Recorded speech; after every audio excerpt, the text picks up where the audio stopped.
All right, everyone, what's up? Welcome into this week's Veterans Workshop.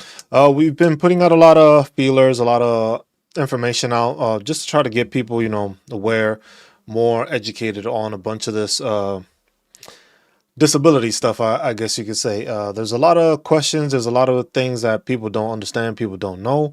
And I think the most important thing is that as veterans, we need to help educate ourselves and educate others around us so that way we are better prepared for life as a veteran, as not everyone goes through the same situations, not everyone deals with the same stuff. Some people deal with certain extensive issues when they become veterans. We have a homeless veteran issue where we have programs that are available to homeless veterans to help assist them in finding a home, finding somewhere to live, or finding employment. So there are multiple resources out there. There's resources when it comes to going to school, whether it's for your dependent or whether it's for yourself.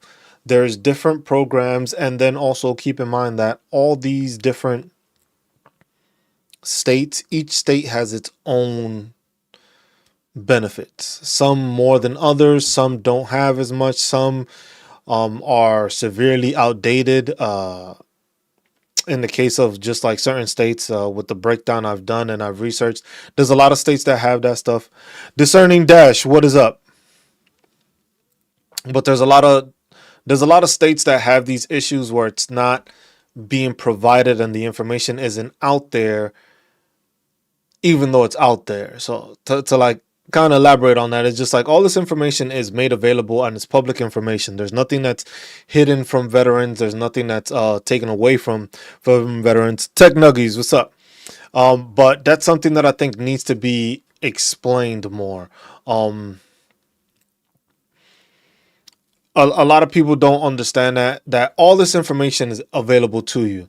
Now, a lot of people like to go through lawyers, which sometimes a lawyer is necessary when it comes to filing a disability claim or going through the process, but it's not always a necessity. The same way there's also these companies, and some of these companies are basically sharks that they take advantage of veterans because they know it's just like, hey, most veterans just don't know where to go, don't know what to say, don't know what to ask, don't know where to look, and they take advantage of that and they feed off of that because of the fact that it's just like, hey, there's tons of veterans that, hey, they want to get to 100% P&T, or they want to get to 100%, whether that's TDUI because of the unemployability, whether it's permanent and total, so that way it's just like a safer frame of mind where stuff may not change.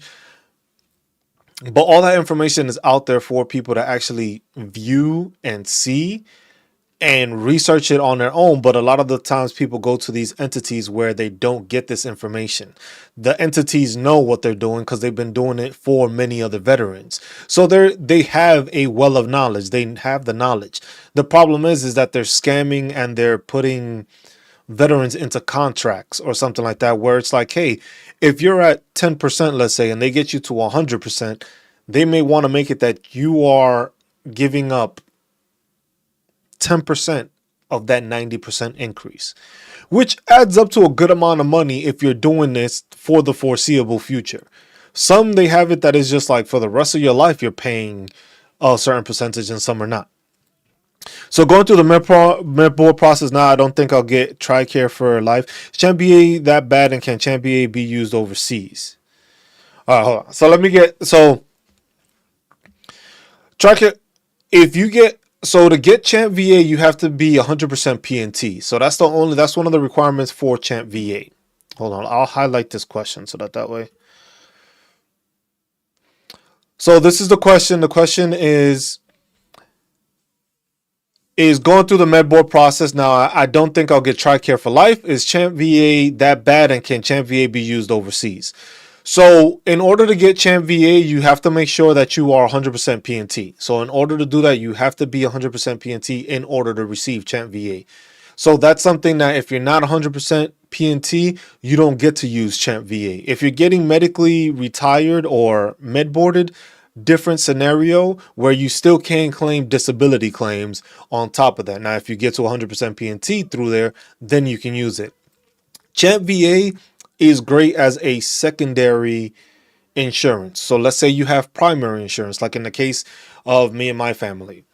My wife has the primary insurance. Champ VA has the secondary insurance. So basically, whatever your primary insurance covers and whatever doesn't cover, Champ VA has covered for us. So literally, anytime my kids have gone to school, to the doctor, or my wife has gone to the doctor, that has been covered. Now, there's certain things that they don't cover, and they'll send you like a booklet, basically explaining, hey, these are the items we do cover, these are the items we don't cover. But I think Champ VA is great if you already have a primary insurance. If you have TRICARE for life, it's TRICARE for life. You've already seen how TRICARE is. TRICARE works a lot better when you're the dependent than when it comes to you being the actual service member. So keep that in mind when that is there, because it's just, you benefit from it. You can benefit from it. If you're going to get to 100% PNT and you're sure about it, I would say Champ VA is a good thing because of the fact that it's a secondary insurance that usually covers everything, or it's broken down that it covers a portion of what it is. Still may have out-of-pocket costs, which I think is up to $3,000 per year, like the highest amount you would pay, then everything else gets paid. But if it's a secondary insurance, you're basically having everything else covered. So there's a benefit there. Okay, next question is, can you provide how to connect secondary conditions to another? Okay. So let's highlight this question. So this question is, what up, Spark? This question is can you provide how to connect secondary conditions to another condition? So the primary thing is what is your first condition? So what you have to find out and make sure is like, what is your already service connected condition? So let's say you have tinnitus, may be the first one. For some, the military understands, and there's medical proof and documentation and studies that show that some primary causes lead to secondary issues. So let's say you have tinnitus. Your tinnitus and the ringing of the ear, which we all know is like that flatlining, could turn into, let's say, hey, you now have migraines from it. So you would have to service connect that, but you would also have to be able to get diagnosed with the secondary. So that's the main thing. If you have a primary and you're trying to connect it to the secondary, you have to have it diagnosed. You have to have it documented as having that secondary issue. So let's say you do have migraines. So then that would mean you're getting medication for migraines, or you've gotten the shots for migraines and stuff like that. Same thing with back issues. If you have lower back issues and that causes your sciatica to act up, it causes your legs to go numb, or your ankle, you're overcompensating on one side or the other, you have to get it medically diagnosed. So that's the one thing that a lot of people don't realize when it comes to connecting those secondaries. You have to have it diagnosed also. So it has to be documented in a manner that it shows like, this is connected to this.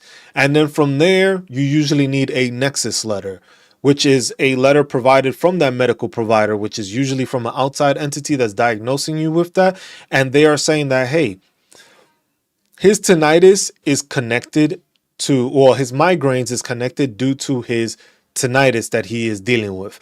This is the information I have. This is the diagnosis. This is the documentation that shows this is how it's connected. Now you provide that, and that's how you have a secondary claim, or are able to claim a secondary claim.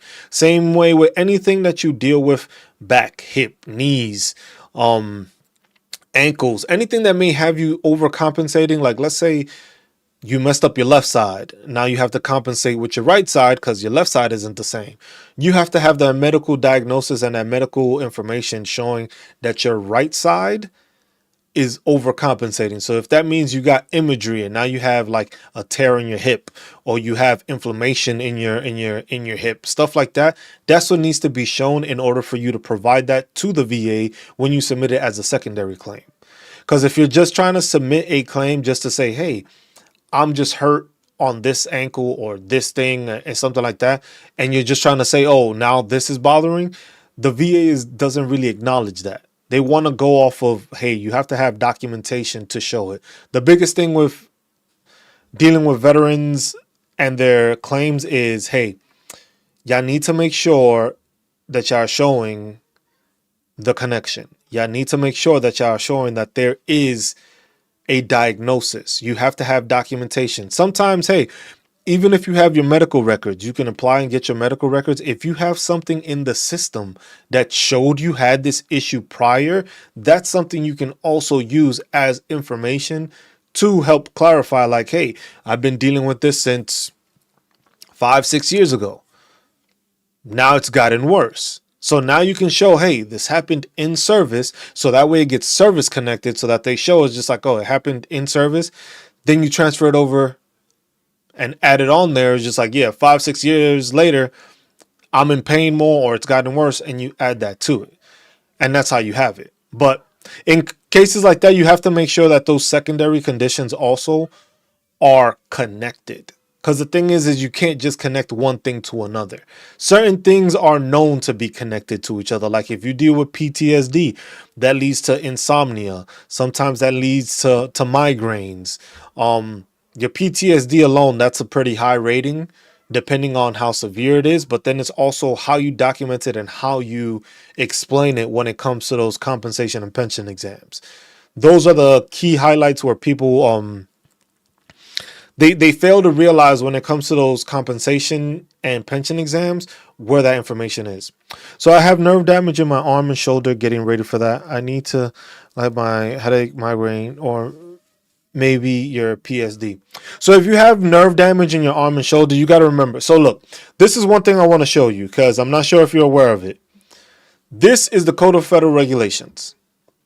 This, if you don't know what it is, this is basically your cheat book, I guess, or your like cliff notes or whatever study method or whatever study program you use to basically help you when it came to doing work or essays or writing stuff. This is it for you when it comes to disability claims. It's called the Code of Federal Regulations. So you can just type in, you can go on to Google and it's just like CFR 38 Part 4. Do you link this? Yes, I could give you a link. 1 second. Where is it at?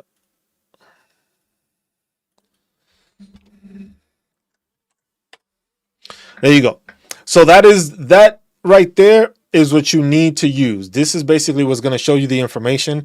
I know if you're watching it on mobile, if you're watching it on your phone, keep in mind that I'm also on like a TV, tablet, or your PC, which will allow you to actually see the full screen. When I'm doing it on the phone, I can't show the full page. I'm still trying to find a way to minimize it so it's like that, but if I make it too small, can't view it as properly. I also do it on the regular YouTube, so you can actually change it and put it full screen and you would be able to see exactly what I'm showing you on there, but full screen. So this is the link for it. When you have the schedule for rating disabilities, this is something that you have to use, because the thing is like you said, you have damage in your arm and your shoulder. Damage to your arm and your shoulder can only get you a certain percentage. Certain claims only get you a certain percentage, and that's what I think another thing that veterans don't realize when it comes to it. When it comes to your percentages, every claim can be a different percentage. Every claim can be a different piece that can be added, subtracted like this, and it can change. So if you have shoulder injuries, you can go here and look. Easiest part to do is go to table of contents and it'll show you. So musculoskeletal system, you go there.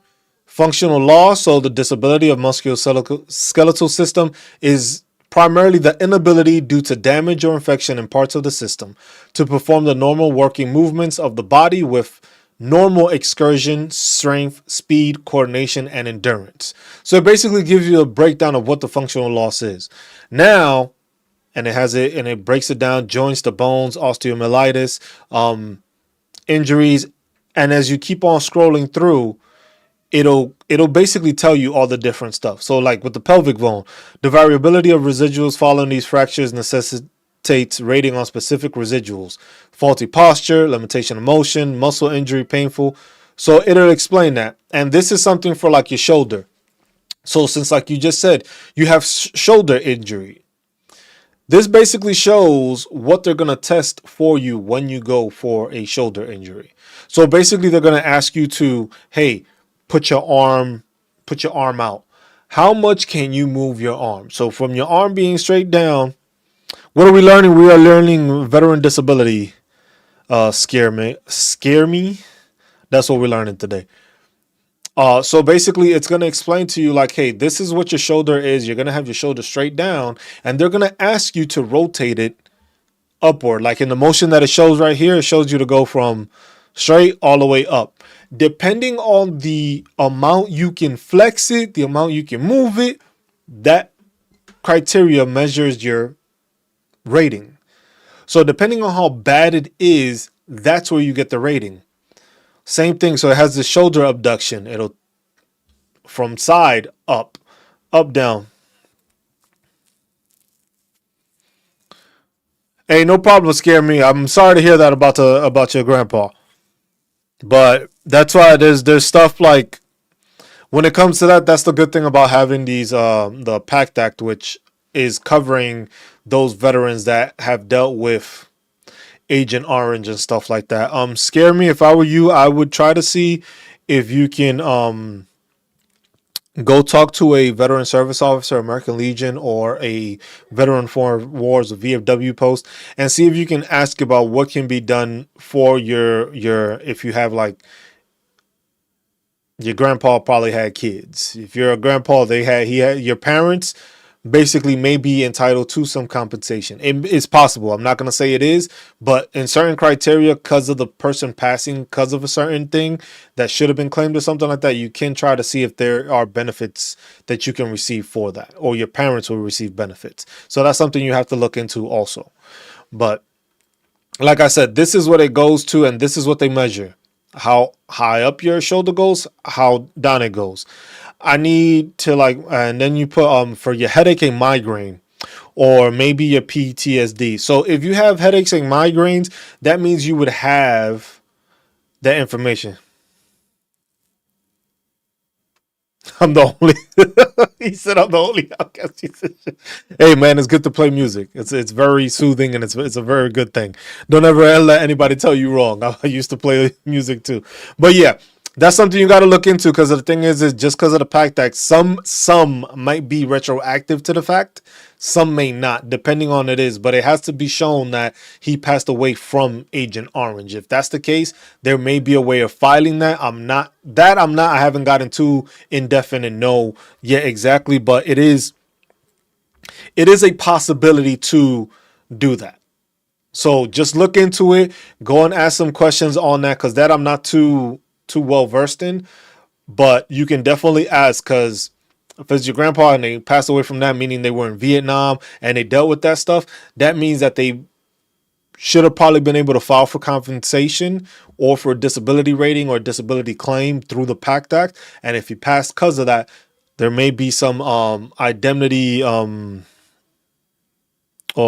I think it's identity claim, the DIC, which is basically payments to your parents, possibly. Don't. It's a possibility. You just have to make sure to do your research. Like what it is with a lot of this stuff, it's doing the research. Like I said, with injuries like that, headache and migraine. Let's go to the top again. Headache and migraine. If you go to the table of contents, where is it? Respiratory. That just says, is it neurological? Think it might be neurological that it falls under.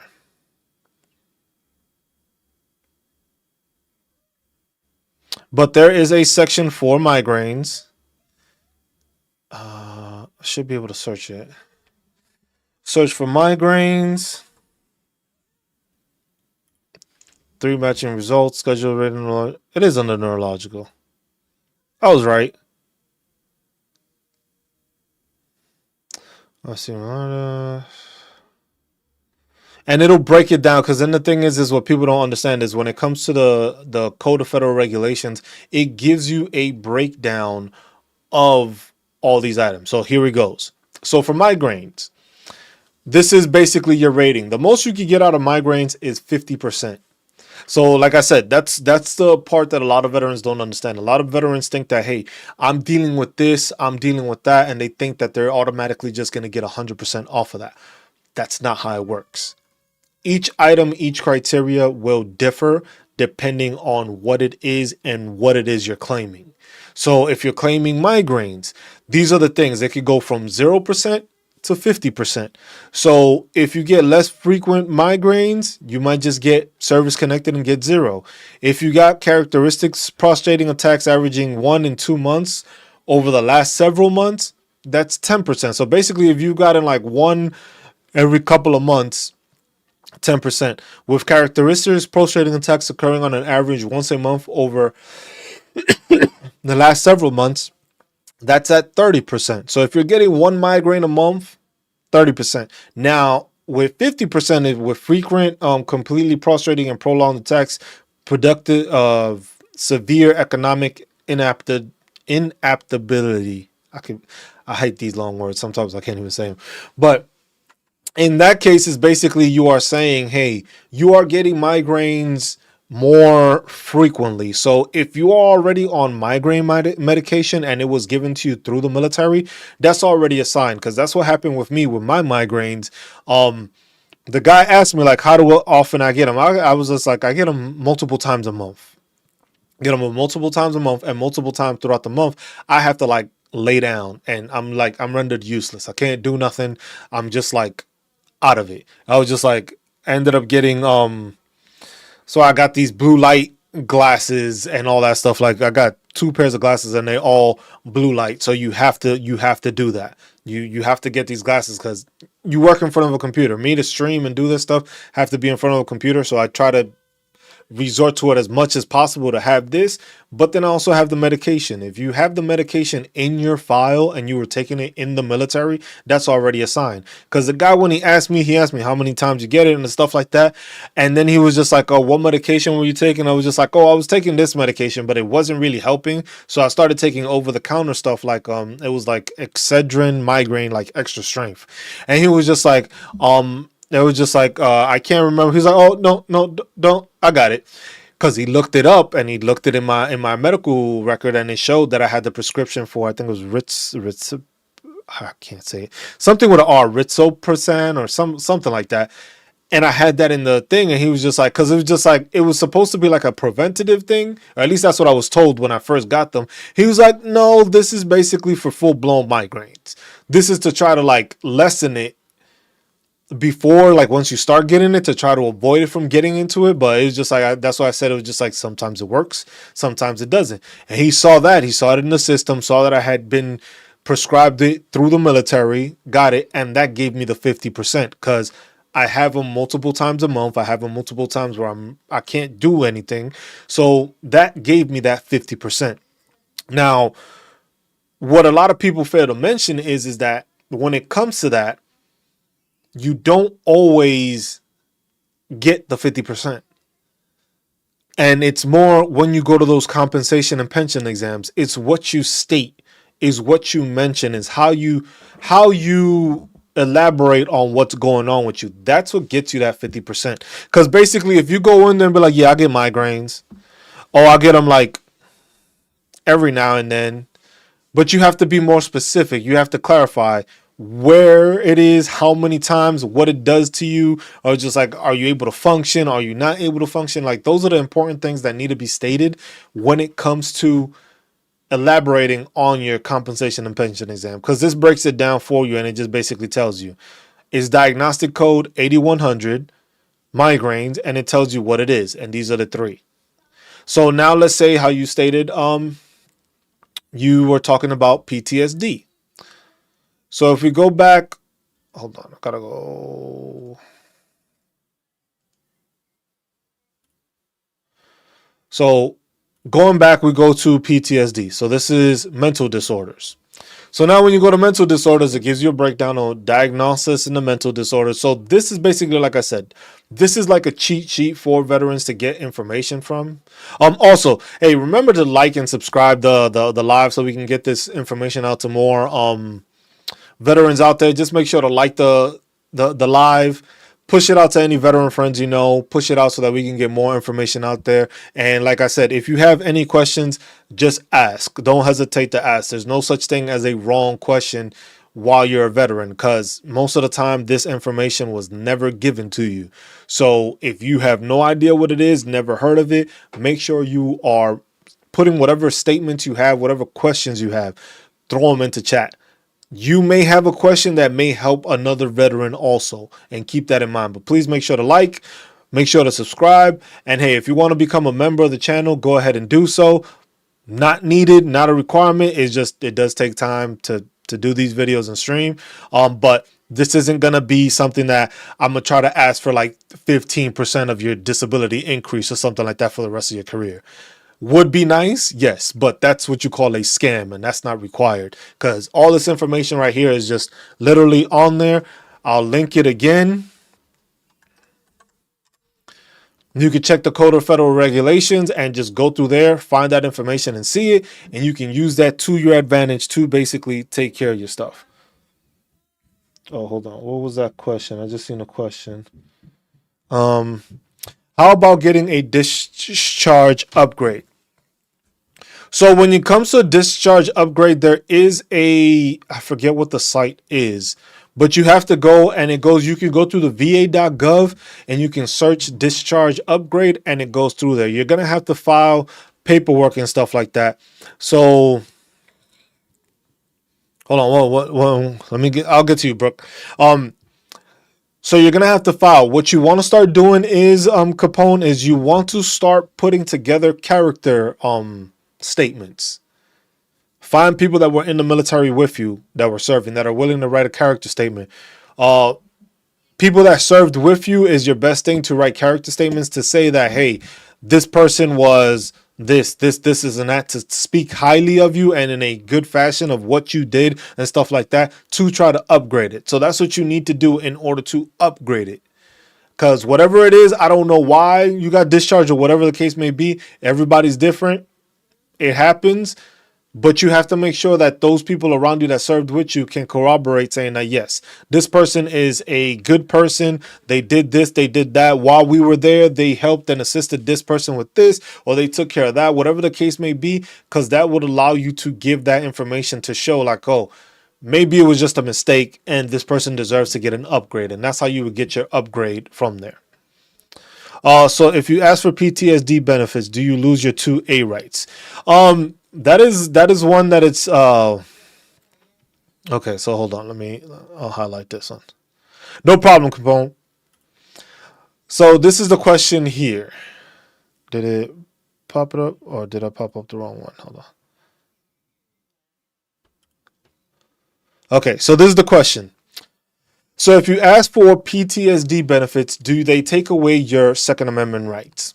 Now, what people need to understand when it comes to the Second Amendment rights, the way and the reason they take them away from you is if you are a possible harm to yourself, or you are a harm to others. Because I'm diagnosed with PTSD. And then also depending on what state you live in, that also the thing. Thing is being flagged and being taken away is one thing and another. So now when it comes to being flagged in a certain state, what that may cause is just like, hey, you may try to purchase a weapon, but when they do that background check, they might you're under that flag. So they may be like, you know what, we may not be able to sell to you. That's in certain states. Depending on what it is. In the state I'm in a red state, that doesn't happen. I got diagnosed with PTSD. I have PTSD, but I am not a harm to myself where I don't have those suicidal ideations, and I don't speak on trying to hurt other people. So that's one thing that is a red flag, and that's something that may take away your Second Amendment rights. Because if you are not able to, if you have those suicidal ideations about yourself, for yourself, that is a red flag to let you own a weapon. If you are speaking and you go to therapy, talk to a counselor, psychiatrist, whoever it is you're speaking to, and you're telling them that you are planning to hurt somebody or stuff like that, they have to say that. They have to report that. That's not you have to be able to say that and be honest. Because the thing is if you are a threat to yourself, you probably shouldn't be having a weapon. If you're not a threat to yourself, that should be something that has been identified already. So that depends. And technically, it says no states with red flag laws. You have to go to court to get it removed. Like I said, depending on the severity of your PTSD. Because the thing is not everybody has PTSD for the same causes. Some are combat related, some are sexual trauma related, some are accident related, some are like, some is just like witnessing stuff you probably never should have seen or wanted to see. Things, those are the different things. So the PTSD is different on many levels because there's no one criteria that fits PTSD. But what does fit is like, hey, you have already been stated and been known to have suicidal ideations or thinking about hurting others and stuff like that. That's when you will definitely get flagged for it. And that's when you may come up in an issue where you may lose your Second Amendment rights because you've been found clinically to be unfit to own a weapon.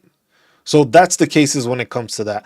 But just because you ask for PTSD benefits is you going to a therapist, a psychoanalyst, a counselor, or stuff like that. That's you going to it, and you can use that because you have mental health resources available to you. There's nothing that takes away from that. Now the thing is like I said, I had one person also that came in that they were asking about the Baker law, which is basically if you claim to do that the VA will hold you for like 72 hours. So that's something that you need to realize that it happens in that manner. It was just like, if you are saying that you are going to hurt yourself, the VA is going to try to do the best they can to take care of it.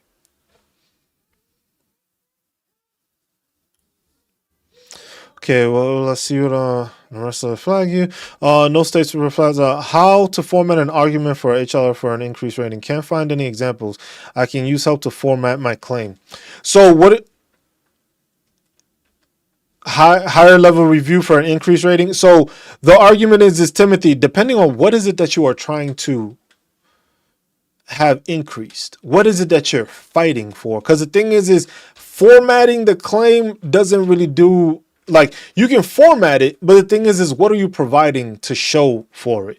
Are you providing new evidence? Are you providing new imagery? Are you providing new diagnosis? Are you providing buddy statements? Are you providing witness statements or lay statements like your own statements? Are you providing a nexus letter with a diagnosis of the stuff? That's the stuff that you want to make sure you have in order to do that. Because formatting it, you can put it in whichever way you want. What the VA wants to see is a diagnosis, documentation providing and corroborating what it is you're stating you're claiming, and with the higher level review. Sometimes with the higher level review, it's just the VA messed up. Plain and simple. Sometimes it's just they messed up, but it's a long process to get that fixed. So that's something you got to keep in mind, that sometimes it's just like, hey, if you have your ducks in a row and they just messed up, you're just filing a high level review and it takes longer to do it. But if in that meantime, you're able to get even more evidence to provide or put that shit, if you already had your medical records, highlight all the parts where it does with that increase or that claim and make it one separate PDF and submit all of that so that they have that information there. Yo, Cam, what's up, man? Okay, so Trump, Vance, Kamala Harris is another puppet on strings. Old Texas Tech. This ain't the whatever. Right, they're calling it a mental disorder. So common sense tells me your rights would be removed. So it's not that they would automatically remove it, because you have it here and it basically gives you what the rating is and it shows you what it is. So this is what they go off of with mental health ratings and disability claims. It's a mental disorder. All of these are the mental disorders. I don't know. Like I said, if you're on mobile, you won't be able to see the whole thing. I would say suggest switching to my other stream, which is on like PC or tablet or your TV. You can watch it that way and you'll see the full screen where you can see everything that I'm showing everybody. So if you're on mobile, I appreciate you doing that, but I can't really show, like I have to like move it over. See, so that's the thing. It kind of makes it difficult to do that when I have to like shift it over the whole time. But no, we'll keep it like this. But those are the mental health disorders. So using those, that's basically all it falls under.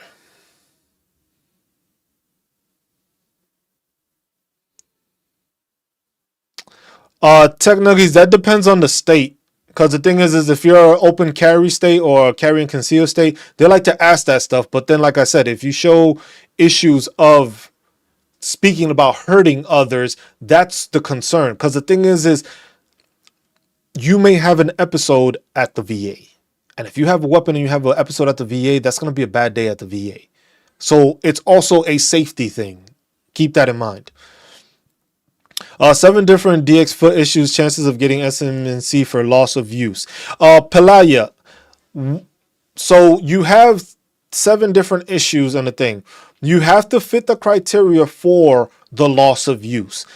And the SMC has those different levels. It goes from level it's like the different levels. Let me see if I can show you.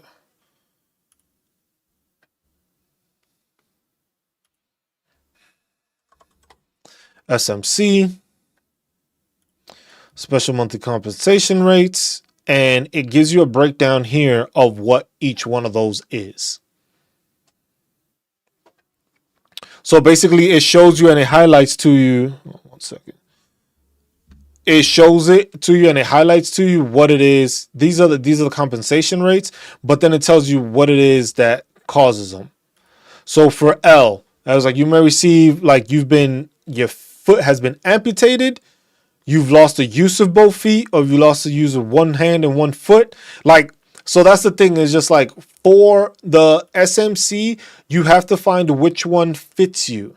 Because the thing is for some of them, it's just like you lost a foot and a knee, or you lost one foot and you lost this. It's like a combination of it. So depending on what it is that you are claiming for the SMC, it changes. See, because look, with this one, it shows both knees, both hands, one elbow, one knee, lost the use of one foot and use of another arm. So they try to, like, with the SMC, it's that I would say it's better to go to a VSO and talk to them about it, so that way you can get a better answer as to what it is. Because with the SMC, there's a lot of different criteria that it shows up. Like I said, just for service L, it's just like you got either foot amputated or stuff like that. That's what they count towards it. So if you lost your foot, that's one thing. Now, if you just can't use your foot and you have issues with it, that's a whole different issue. But the thing is you still have your foot. See what I'm saying? So it might fall under another criteria. Because for some, like, as you go through the SMC, I also have a video on it on YouTube. Is basically like the special monthly compensation eligibility. I have that video, and it basically shows you everything that needs to be required the same way it is on here, but it's a video basically highlighting everything that's here. It's on the video, so you can pause it, see it, and go through there and see what it is that you may fall under. But when it comes to cases like this and it comes to SMC, usually tend to tell people go to a VSO, because they're going to be able to give you the right information as to how you want to go about doing this claim. Because sometimes it's that you become homebound or you need aid in attendance. Depending on that, it's like, hey, you need aid in attendance to shower, put clothes on, stuff like that. That's a SMC level. And those things like that. So that's something that you got to make sure to ask a VSO, because there's L 1.5, M 1.5, N 1.5, O. There's Q, and then there's the K and Q. Yeah, K and Q. And K is the one that most people get for like ED, for erectile dysfunction. That's the one that they get, and that gets on top of that. Q is one that hasn't been paid in a while, so don't really mention more for that. Then there's the R's and the T. And one of them is for like, what's it called? For TBIs is another one. Yeah. So the R1, R2T is for basically like if you had a TBI or something like that. So there's different ones that do that. Melt says, hey, thanks for holding this space. Do you have to have a diagnosis even if you are claiming a secondary issue? Mel, yes. You always want to have a diagnosis. Anything you are providing, anything that you are filing with the VA, you want to make sure you have a diagnosis. Because the thing is It's like the best way to explain it, Mel, is like if you go to the doctor and be like, yeah, this hurts, but you can't tell them where it is, how it hurts, where the pain is coming from, stuff like that. It's kind of hard for them to figure out, like, does it really hurt then, or are you imagining this pain, or you see what I'm saying? So you want to make sure that if it's like that, you have to have a diagnosis for any of these issues. For anything, you want to make sure there's a diagnosis. So if it means, hey, going to outside entity for whatever the issue may be, you want to go to that entity, get them to diagnose you with it. The next thing is you want to make sure you get a nexus letter from that provider, from that medical provider, basically saying that, hey, this is connected to this issue. I've been treating Mel for this amount of time or for this issue, and this issue stems from this, which is a service connected issue that she's been dealing with. And this is what's causing this secondary issue. Because then when you have that connection, it's a medical provider saying, like, look, we know they did this in the military, but this same thing in the military is causing this secondary issue, which comes a lot to like back pain. When you get back pain, you can get sciatica, you can get hip pain, stuff like that, because your body's compensating because one side is hurting more than the other. Stuff like that comes into handy, but you have to have it diagnosed. You have to have that medical provider or that documentation showing you have this injury. The more documentation you have is the best thing, and that's what veterans need to understand. You have to make it foolproof. Make your claim bulletproof, that these people will try to shoot holes into whatever it is. Was like, nope, here's my imagery, here's my x-ray, here's my MRI, here's my diagnosis from my doctor, here's my nexus letter from my doctor, here's my buddy statement from my buddy that was there when it happened and saw it happen and saw how I'm not able to move around as much. I can't go play football with them no more. I can't play softball like I used to when I did all the time. Like stuff like that. That's pertinent information that most people don't think of when it comes to filing a disability claim. A buddy statement can go so far because it's somebody else stating, this is what I realized. This is what this person goes through. This is what I've seen. I had somebody on here probably a couple months back, but they were just like, hey, they had back issues and stuff like that, and they were wondering what they could do to try to claim it and get it raised. And I was just like, look, if you have back issues, I know back thing, hey, it's hard to cut your grass when you have back pain. It's hard to do that. It's hard to deal with that stuff. And, you can't get that happening. And then I was just joking around about him cutting his grass and stuff like that. And then he realized, he's like, oh shit, my neighbor actually does cut my grass because he noticed I wasn't cutting it because of my back. And I was just joking around, putting that as an example. And that's an example that worked for him. And then what did I tell him? Just go and you can type up the buddy statement and have your buddy sign it. That's all it is, because it's another person basically stating that. This is what I went through. This is what I seen. This is what I noticed with my buddy. And that's a statement you can use and that benefits you. So that's stuff that you have to keep in mind. It's just like when it comes to buddy statements and stuff like that, you have to think outside the box when it comes to buddy statements or the issues you are dealing with. Because the thing is as veterans, a lot of the times we notice where we have one pain at. We notice that we have shoulder pain. But what is that shoulder pain also causing? What is it not allowing you to do on a regular day basis? You can't lift weights no more. You can't push this. You can't extend your arm this amount. Or with your back, you can't run anymore. It hurts to walk a certain amount of distance and stuff like that. That's stuff that gets put in there. Because you got to remember, if you went to medical or sick call or however any branch calls it while in service, they asked you these questions if you didn't realize it. I was like, how, and it goes into, if you got a medical profile that goes into it. That's another thing for a lot of y'all service members. I know a lot of y'all are veterans right now that are probably in here, but if you have active duty service members that that are still there and are dealing with issues, tell them to keep a copy of their medical profile. That is one thing that I realized here talking with another individual that I've gotten a couple of people to 100% PNT. So that's why I like to do this, because I know I can be effective and I can assist people in getting there without the need of a lawyer, without the need of going through one of these companies that ends up scamming you for a contractual amount and stuff like that. And it's just information that's there. You can get the stuff and you can get it done, but you have to make sure that you're getting everything. Make your stuff bulletproof. Make it bulletproof. Make it so that the VA has no way possible of messing your claim up.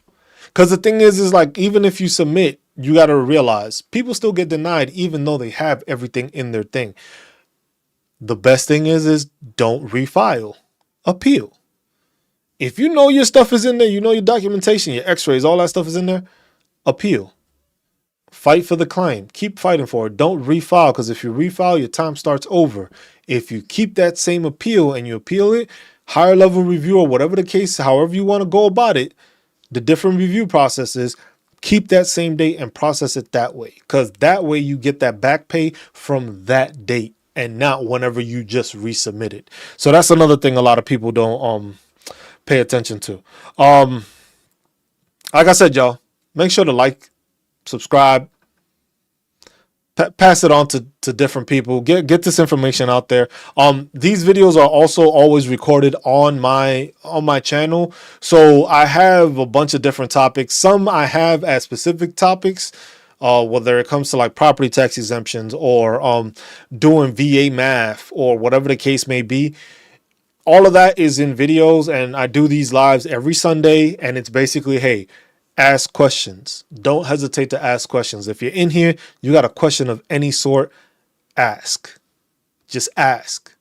I will point you in the direction where you need to find the information, and you will find what will assist you and what will... Hold on one second. I will show you where everything needs to be, everything needs to go in order for you to do that. Because the thing is it's easier to just tell people, oh, yeah, you could do this, you could do that. But the best thing is to give people the actual visual of what it is. And like I said, I do this on full screen, which is on PC, tablet, or your TV. And I also do it on mobile. So I reach it on two different, it's both on YouTube, but it's the mobile platform and also the at-home platform. Basically, I try to reach people on both ends because, hey, I know most people always on their phone, so they can interact and talk, check like that. The thing is the visuals are not the same.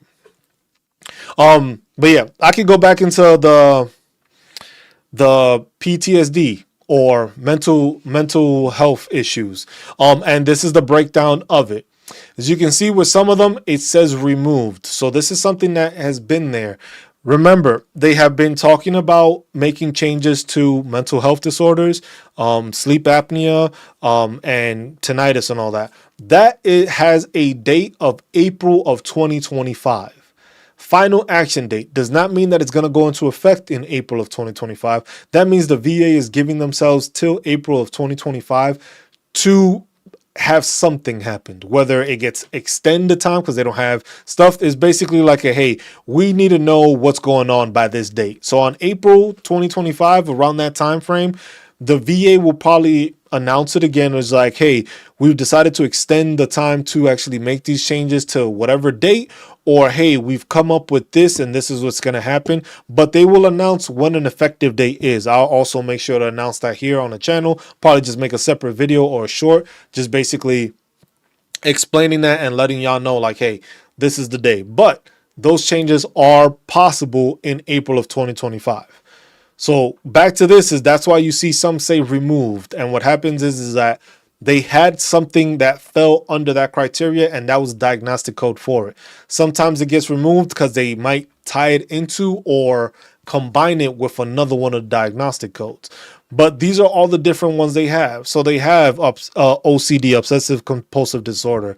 They have other specified anxiety disorder, post-traumatic stress disorder, amnesia, persistent depressive disorder, dysthymia, or major depressive disorder, like chronic adjustment disorder. Like all those different things are there, and then it gives you the breakdown for mental health. So for mental health, that's one of the ones that you can get from 0 to 100%. Keep in mind that all of these cannot be filed and will not be filed separately. So if you deal with anxiety, you deal with depression, you deal with delirium or PTSD or panic attacks, that all falls into one rating. So you can have all those that I just mentioned and it will still fall under one rating because the mental health falls under one rating. And that's where it comes into, this is the rating formula, where it basically tells you, it breaks it down from 0 through 100%. So you can get 0, 10, 30, 50, 70, or 100%. This is basically on the effects it has on you. This has nothing to do with anything else. It's how it affects you and how severely it affects you. Whether it's the worst one, which is 100%, is basically total occupational and social impairment due to such symptoms as gross impairment in thought processes or communication, persistent delusions or hallucinations, grossly inappropriate behavior, persistent danger of hurting self or others. So this goes back into that possibly losing your Second Amendment rights is when you get hit with that 100% PTSD rating. And the reason you fall under that is because some of those symptoms are persistent danger of hurting self or others. Now, if you fall under that category, and that's one of the reasons and one of the symptoms that they highlight, then yes, they may try to take away your Second Amendment rights because you are a threat to yourself and others because of a weapon or using a weapon. So that's why they try to limit it, which I completely agree with. Sorry to say. I believe everyone should own a weapon. Don't get me wrong on that. But when it comes to a person that may be a threat to themselves or someone else, then we may have to, put some restrictions in.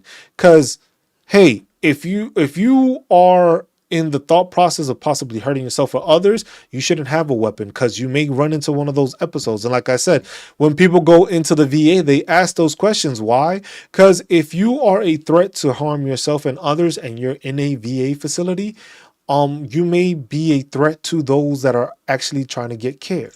So keep that in mind when it comes to that. There's nothing wrong with that. There's nothing wrong with that. Get assistance and get it better so you can activate and learn those triggers, those coping mechanisms that may assist you, that will get you away from that.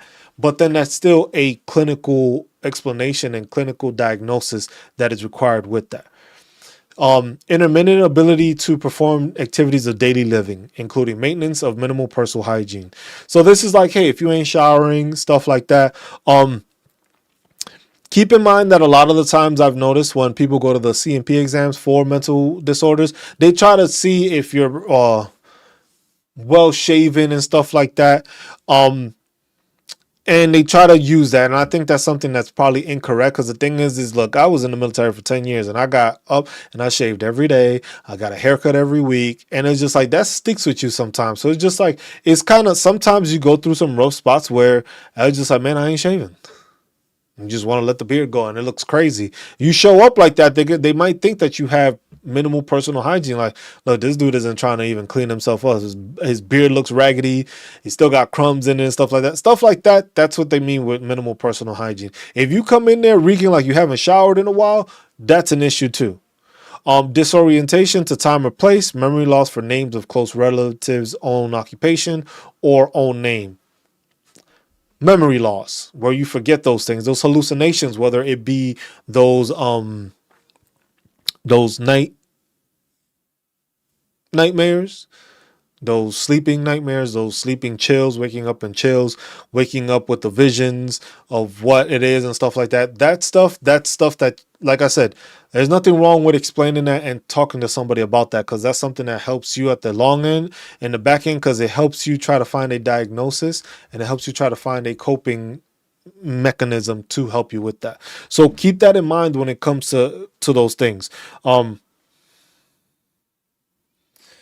But those are things that people need to realize when it comes to these disability claims and these disability ratings. You have to make sure that that is something you speak on. But this is what they go off of.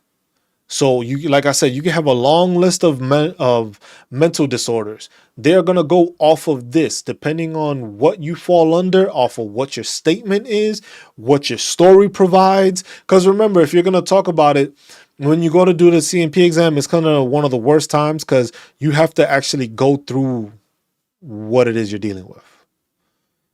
So you are going to have to recall some things. And the thing is just like for me, I went and I recalled stuff, and then it was a whole thing that was just as bad. And I totally forgot about it when it was my time to go. So if it comes to it, come prepared.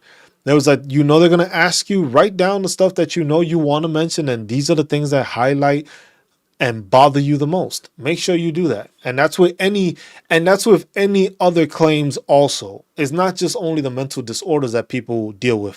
You deal with those back issues, those joint issues, bone issues, migraines, all that stuff you have to notate and make sure you are stating what it is that it's bothering you with. Because each rating is different. Each criteria is different.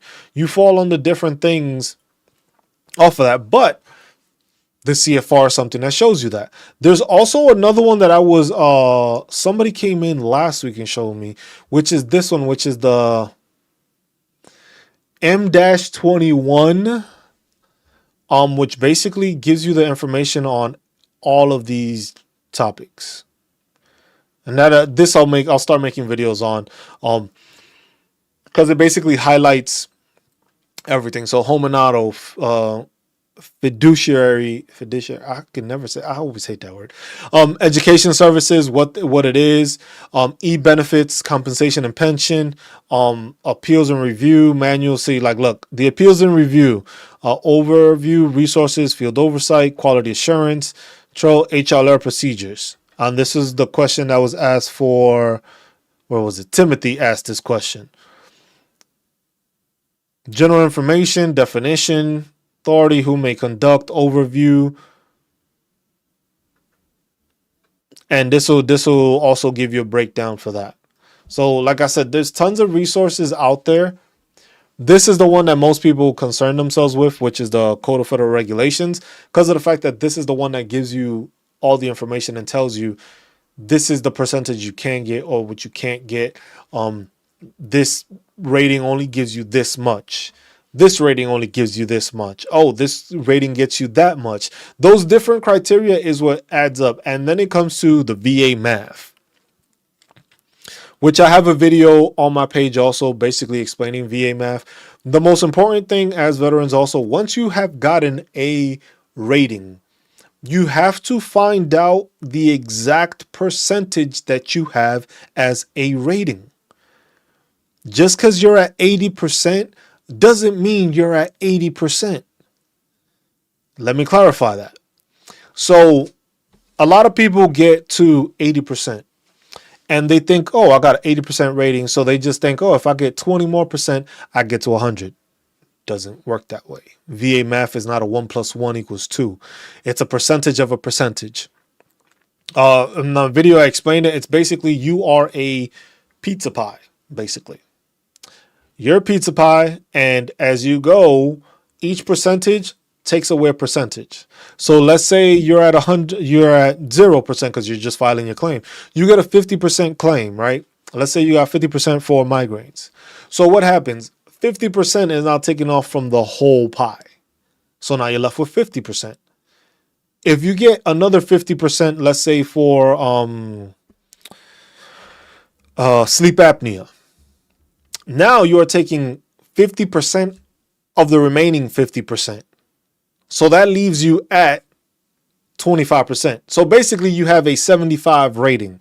But when you have that 75 rating, they round it up. So now you're getting paid at the 80% mark. So that's the one thing that a lot of people don't understand. It's just like, just because you're at 80 don't mean you're at 80. You can be at 75%. And then you still need to get higher up, which I'll show y'all. Where is it?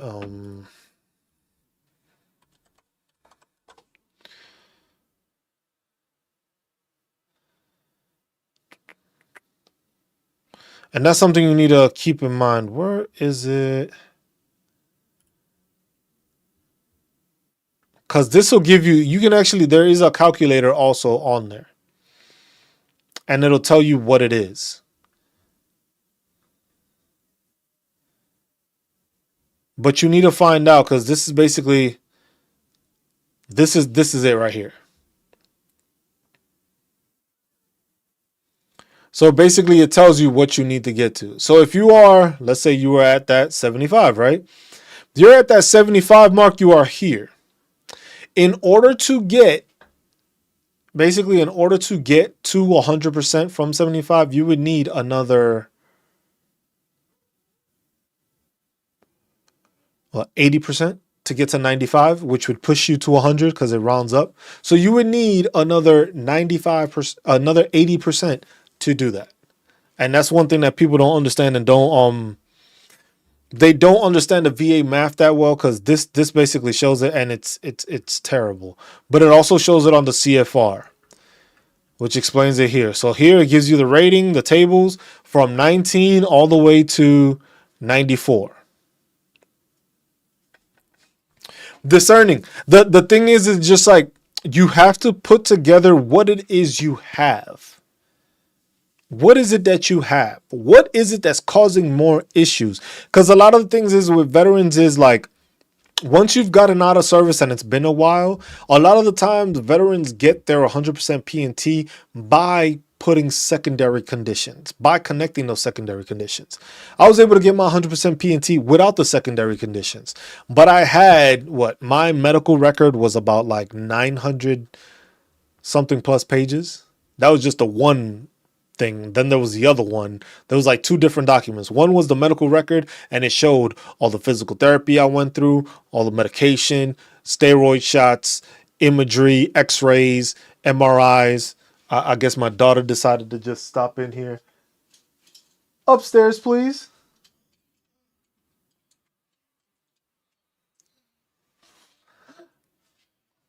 Upstairs, please.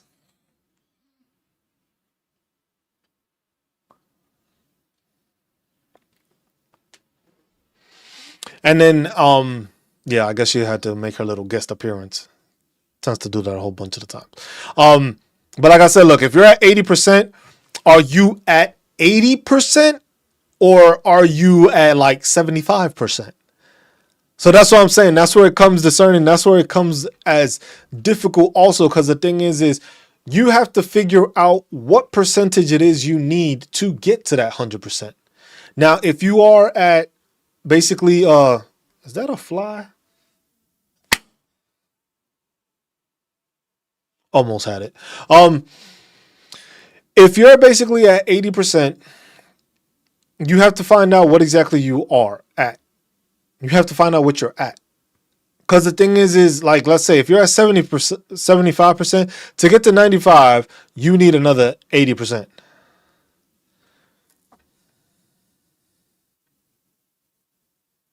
See, so you can't worry about that. Tech Nuggies, can you explain what you mean by you can have SSD and PTSD? Can you explain the SSD? I'm not sure what the acronym is for that. The CMP examiner is not going to screw you over. If you have your medical records, if you have your medications for your disabilities and stuff like that, the CMP examiner is going to ask you questions. But that's where this comes into handy. The CFR, that's what you want to look at. What are your claims? What are your disabilities? Get on here, find what they are. It gives you a breakdown what it is. Skin, all that stuff. Go through all of those and check those out. Find out what it is you're claiming and what it falls under.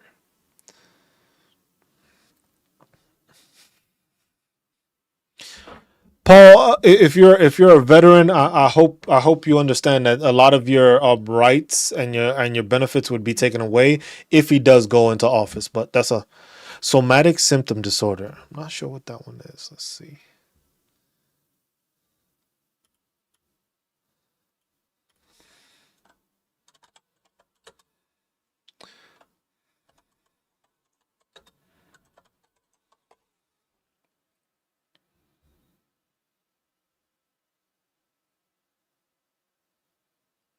See, so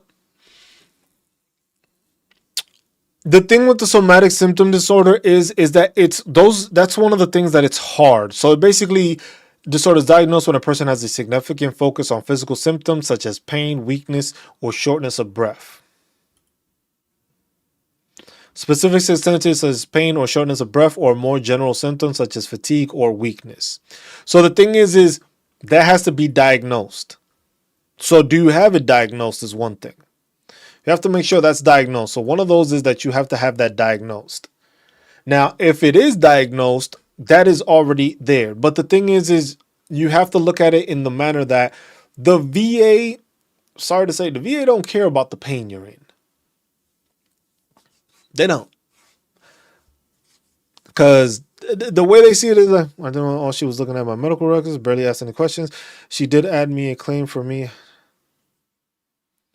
I was like discerning. The thing is just like most of the time they'll ask you certain questions because the thing is if you have the medical records and you have the information in there, they don't have to go and ask you a whole bunch because it's provided in your records. The same way with me, my migraines, it was in my records. The only thing they ask is just like how many times do you get them, like how often do you get them and how badly do you get them, and I told them. That's it. And he just glanced over the migraines thing. I ended up with 50% for that. He just glanced over it. Sleep apnea, he didn't really ask much. I had my sleep study already in there. I had my info.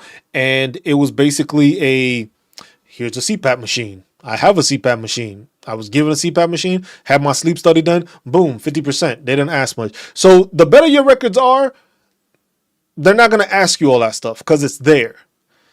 If you're diagnosed with it, you have medical documentation and you have proof showing it happened in service and stuff like that. Because you got to remember, the VA rater is trying to make sure that it is service connected. But then they're also trying to see the severity of it. So like with the somatic symptom disorder, you can be in pain a lot. How does it affect you though? That's what the VA is trying to see. Because you can be in pain, but if you can go and you can still go work a job or play basketball or do this, and that, and go about your day without no problem, the VA sees it as just like, yeah, you have this issue, but it's not that bad that it's affecting your life where you can't function. That's what the VA likes to go off of. It's just like how you function or how you are processing or how you're dealing with the issue. Now, is it that you're you have the pain and stuff like that, but how's the pain affecting you? Because if you have the pain, you're feeling the pain, but if you're still able to function, that's different. Now, if you're saying that, hey, you have PTSD, right? And you deal with it where it's like it could be tied into be like, hey, maybe the effects of it are causing that. I was like, okay, I see. I showed my migraine app. I was getting on average 6, and she didn't ask much about it. For sleep apnea, I have a CPAP. She didn't ask much on that. I guess my medical record simplified. Yes, Dash. That's the one thing people you need to understand that the VA rater ain't trying to do extra work. Like sometimes you get lucky. Like I said, the same thing happened with me when I went for my ankle to get it re-seen. She filed the claim for shin splints on me because what I described was basically shin splints also, and that was affecting my ankle too. And she put that in there. I didn't even know I had shin splints, even though I did deal with it and I dealt with it earlier in my career. But it was just like, she's like, yeah, that's what you're dealing with also, and that's what's messing up your foot at the same time. I was like, oh, okay. But if you have that information there, no, if you go to that's the thing. When you go to the examinations, that's where you got to look at this. Because the Code of Federal Regulations breaks down what it is that you can get, whatever you have. If you have, like I said, if your shit is bulletproof, they don't need to ask you questions. They don't need to go in depth. It was just like, you got sleep apnea. Well, she got a sleep study that shows she has severe obstructive sleep apnea, and she has a CPAP machine. I ain't got to ask you no questions. You have everything that's needed to provide it. And it happened while in service. That's it. Boom. Now, the question is like the problem that people run into sometimes is just like when they do those sleep studies and all that stuff after their time in the service. So now it's just like that rater is going to look at it as just like, well, I don't see anything here that says this happened while you were in service. And that's where people run into the problem. But if you have everything in your medical records and it shows up in your documentation, they're not going to ask you for the stuff, especially like, look, you came prepared. You had the migraine app. But the thing is if you have stuff already in your system, like, hey, you were on medication while in service, you were taking migraine medication, or you took those shots for migraines, they ain't gonna have to ask you much because it already shows that you were doing and dealing with it while in service. They're more looking at, hey, was this happening in service, and can I find anything in the documentation that shows that it happened while in service? If I can't show that it happened in service, I'm not service connecting it. Then I might have to ask a bit more questions to clarify what it is that's going on. But then also here it shows you like the same thing with like the arm and shoulder stuff. It basically shows you like, hey, that's the thing. Hold on, let me go back to the musculoskeletal.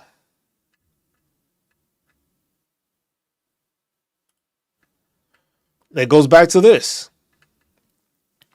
It goes back to showing you the arm issue. If you have shoulder issues, they're gonna ask you like, hey, how much stuff, how much does it hurt, stuff like that. But here they don't care. Like when it comes to your joints, they don't care how much it hurts. Because for you, you might have a low pain tolerance level. I may have a high pain tolerance level. Pain cannot be distinguished and it can't be measured. So that's what people need to understand, that they're not really concerning themselves with how painful it is for you. Now, when you go to move your shoulder and you can only go yay high because you go any further and it's just like, nah, that's just painful. That's something of note, because then that means you can't go. See, I could do this with my right. I can't do that shit with my left. If I get up to here with my left, the bone starts pinching the nerve there. So stuff like that. She did ask about numbing and tingling in my legs, I thought. So the thing is your back injury, do you have x-rays on it? Did you have imagery on it? Because if you have that, she's going to ask if you have numbing and tingling. It's just like, yeah. So that means something is causing, because of your back issues, is causing that. But that also goes into, hold on, let me see, because it should break it down also.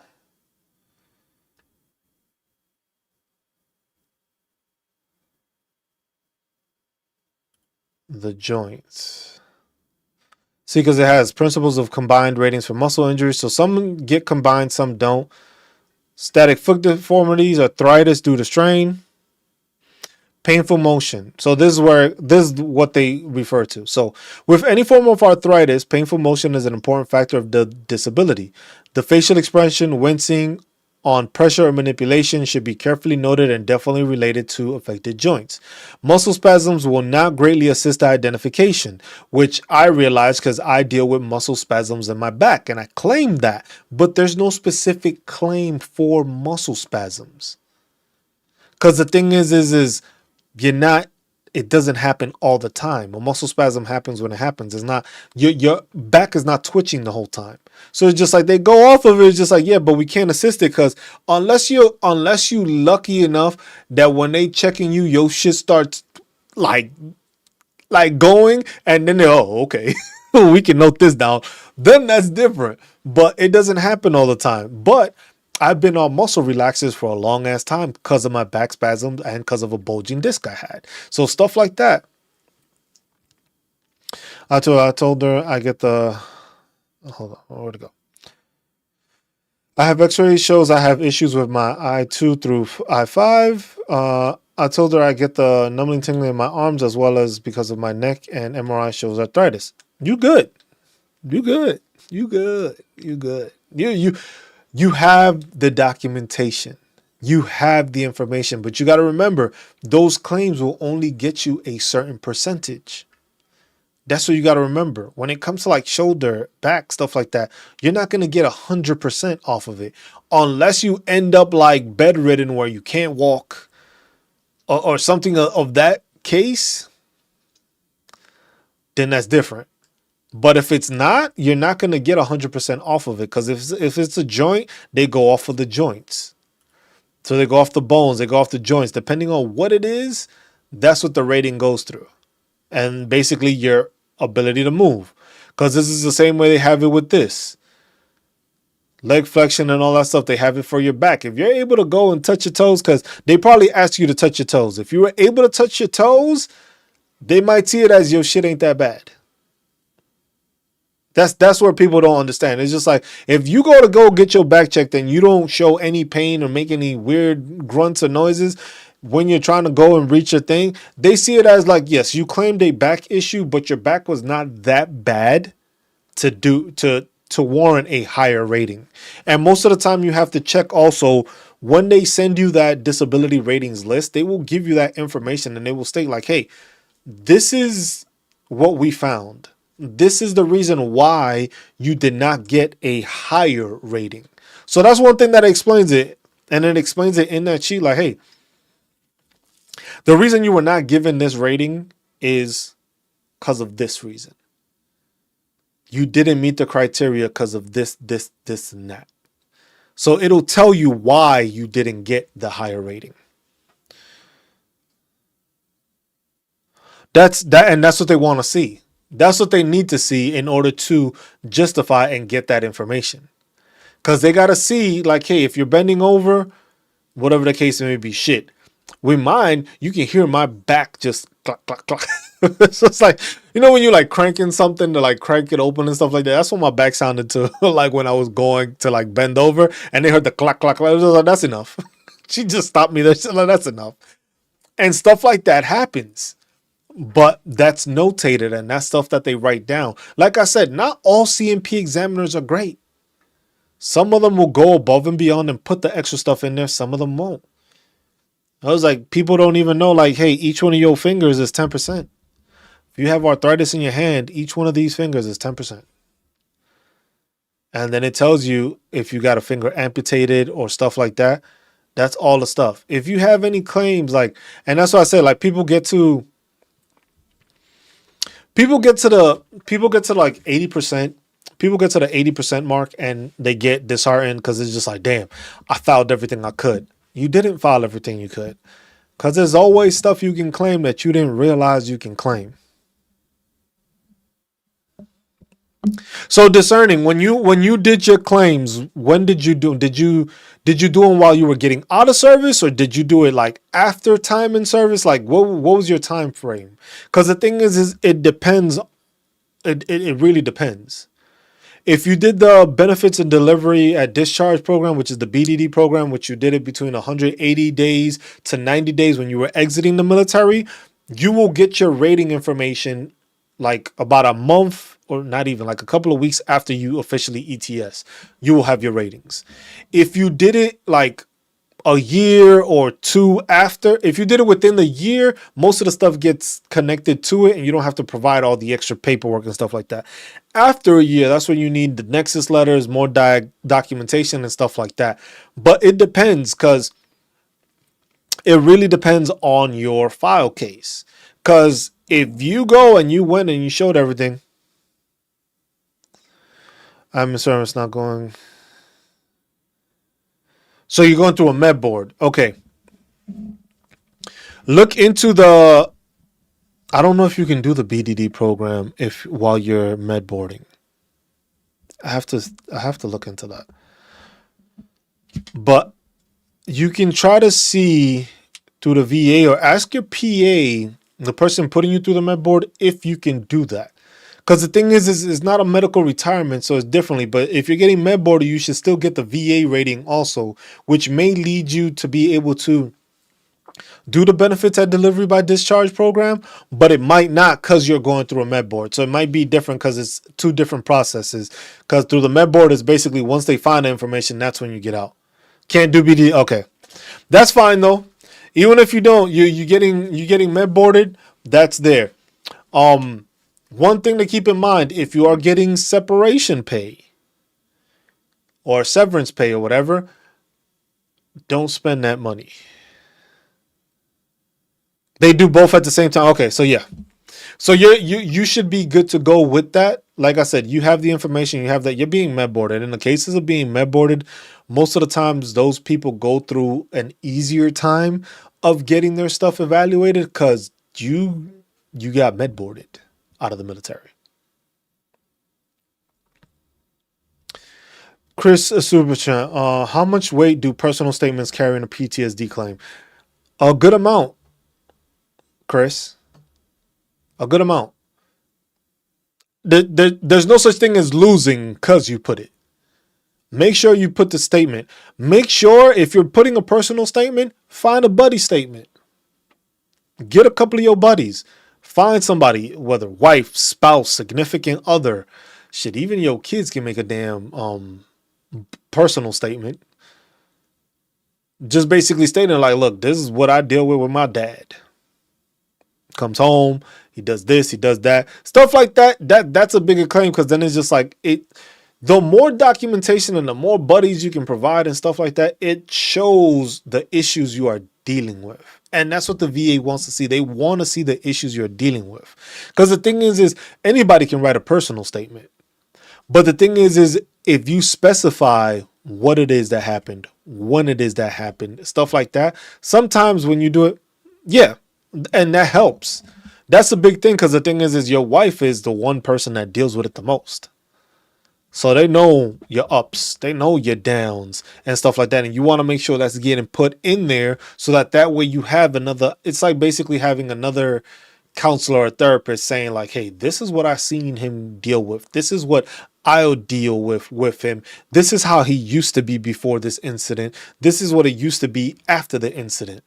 So he used to want to be able to do this. I used to be able to go on date nights without no issue. Now we go on date nights and he's on high alert and stuff like that. Stuff like that goes a long way, but you got to think when your wife does that, think outside the box. Make your wife think outside of the box of the normal stuff that everybody talks about.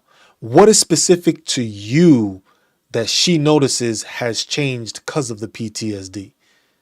Something you used to do, something you don't do anymore, stuff like that. That's what benefits also. Because everybody, it's easy for anybody to be like, oh yeah, he doesn't, he's different. Be specific. He used to go out and want to go outside and want to go on walks and stuff like that. Now he'd rather just stay home. He doesn't like to be outside. He doesn't like to be around too many people. Where before we used to go partying in the clubs. Like, be specific to your instance as to why you are a different person after the PTSD issue. And that goes a long way. They say the separation, they take it little by little. For example, I get 10% and DOD 10% will be taking out a VA payment for the separation pay. Just double check that, Dash, because I've heard that, and I've heard other things where it's just like sometimes they'll give you a separation pay. So in order to do it little by little, you have to talk to them to do it little by little. If not, they might just try to not pay you your VA while they're recouping it. So make sure that you talk to the VA beforehand and get an explanation as to see what it is you have to do and what the documentation is you may have to file or whatever the case. Because the thing is for some, they do that. Where it's just like it's an agreement where like, hey, I'll be paying y'all back from my VA disability this amount per month. And then there's other ones where it's just like they don't go through that. Look, Dash, I'll tell you this. It briefs well. That's all I'll fucking say. It briefs well. I got briefed too on VA benefits when I was getting out the military. And I ended up getting 100% by my damn self because the VA and me getting out and that brief didn't explain a damn thing for me when it came to doing this. That's why I do this every Sunday. That's why I try to talk to veterans and try to reach out to all of them because the brief I got did not give me any of the information that I've been passing out to everybody else. But the thing is with the retirement, it depends. Because the thing is right now, there's a law right now with the retirement that it's just like they don't want to give you both. If you're getting like med boarded out, there's a lot of stuff that's being changed, and that's called the Major Richer Star Act, which the BFW and the American Legion are trying to push to put into this national defense agreement through Congress, that basically takes that away. Because basically, for some, that if you're getting medically retired or medically med boarded and you weren't able to complete your time, they don't want you to collect that money and your VA at the same time. There's a bunch of stuff that people don't pay attention to when it comes to that. And it's just like, there's laws in place that hinder a lot of veterans for stuff like that, but we're trying to make changes to it. And the VFW and American Legion are trying to make those changes. And like I said, the next administration that comes in, it may there's going to be changes.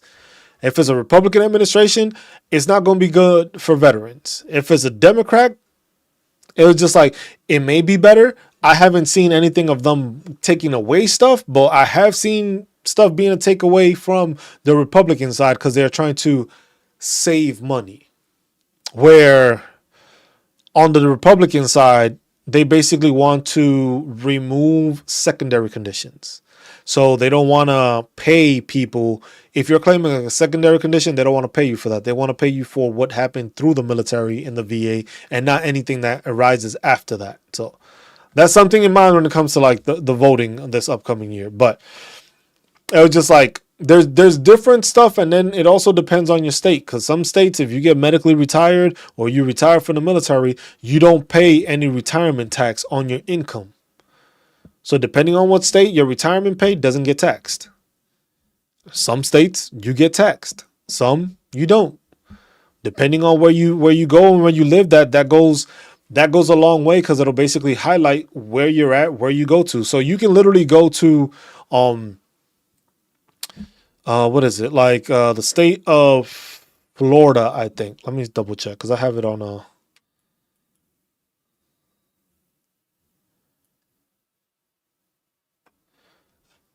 as a, not that kind of retirement. If I get 30% DOD, I get medical retirement and TRICARE for life, but no retirement pay. If you get 50% DOD, you get both retirement pay and VA, or after 20 years. Okay. I still discerning. I still say just double check. Double check with that. Talk to the VA. Talk to a VSO. Talk to the American Legion, VFW, veteran. Disabled American Veterans Association, the Wounded Warrior Project, all that stuff, they have all that stuff. Yep.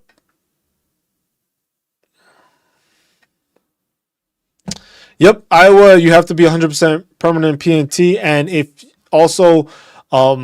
you are a surviving spouse in the state of Iowa, if you are a surviving spouse of a veteran that passes away because of a service-connected condition, they can continue to use that. That's one thing a lot of people don't know. When it comes to the surviving spouse thing, a lot of times the surviving spouse or surviving dependents, depends on the state also, because some do it for the spouse only, some do it for the spouse and dependents, where if something happens to that service member, they can continue to use that property tax exemption as long as they reside in the home and the spouse doesn't get remarried. Certain criteria, but certain states do allow that. Because I have this here. Hold on. So this is the one for Iowa. Now I can post that in there for you to. Because I've created a spreadsheet. So with the spreadsheet, what I've done is just basically I'm creating a spreadsheet that goes and it highlights all the stuff in property. Your property taxes, basically property tax exemptions, like who your senators are, what other benefits and stuff like that. It's a big file that I still need a lot of work to do. I need like 3 of me to complete it, but it gives you a breakdown of like your property tax exemptions, just state benefits and stuff like that. And there's also a website which is, let me show you. So if you go to, well, this is the .mil one. So this is for the Air Force. It don't matter what branch you're in. Hold on, let me show you. This is the My Air Force benefits. This is for the state. So So discerning dash, the thing is with taking away secondaries, that's not is not in place yet. That is something that they are trying to propose with like Project 2025 and stuff like that. That's something that they're trying to propose because they find it as a way to cut back on payments because of the fact that a lot of veterans do use secondary conditions to up their percentages. So if you've already gotten your percentage, you're good. It's anybody after they institute that, if they do that, because I'm just saying it's a possibility, it's not in stone, that's when you will start losing out on stuff. And that's what people need to realize that. So it's just like, hey, if you need to file a claim and all of a sudden you don't have, you didn't get the stuff through primary, it wasn't primary, it's not your service connected from the beginning, and you're trying to get it as a secondary, that's where you may end up losing out on that secondary claim if these changes were to happen, if they happen. So that's something to keep in mind. But with this one, this is the My Air Force Benefits. If you look it up, you can go to any one of those. You can do My Army Benefits, My Navy Benefits, My Marine Corps Benefits, all that stuff. All of them have their own site like this. And basically you can go, I'll put this link in here too. I was just like, if you look at this one from here, you can go and you go back to state territory benefits. Pick your state. Whatever state you're in, pick your state, and it'll tell you what those benefits are. So that's one thing that a lot of veterans don't know is just like the veterans that the stuff they have available to them, there is a lot of information there. So let's say you're in the state of Texas. Texas, it'll tell you state taxes. It'll tell you the education benefits, and stuff that can be useful to you. So like in Texas, the Texas Hazelwood Act, tuition exemption benefit for veterans. Excuse me. The Texas Hazelwood Act provides qualified veterans a tuition exemption of most fee charges for up to 150 credit hours at public institutions of higher education. This does not include living expenses, books, or supply fees. So let's just say basically you want to go to school, but then there is the requirements on there, but it gives you the breakdown of it. You go to school for free. Well, you don't have to pay for books or room and board and stuff, but you're already doing that. You fine. You still have your GI Bill, which you can use. Then there's also the Veteran Readiness and Employment Program, which is the VRE program, which a lot of people don't realize is basically another GI Bill that you can use, but it's for employment purposes. Something else to look into, which is chapter 31 is the VRE. Chapter 35. No, that's a different one. Chapter 31 is your GI Bill. Chapter 35 is the Dependents Education and Assistance Program, which is your spouse or your dependents can get a monthly stipend tax-free if they're enrolled in schools, which is a bunch of stuff. Like I said, there's so many there's a ton of benefits that so many veterans don't know about, and it's just like have no idea. If you got questions, ask. The other thing is I notice is a lot of times veterans don't know what to ask. They don't know what is available to them. They don't know what's possible. That's where it's just like that site, like the my benefit stuff, My Air Force Benefits or My Army Benefits or whatever, it shows that.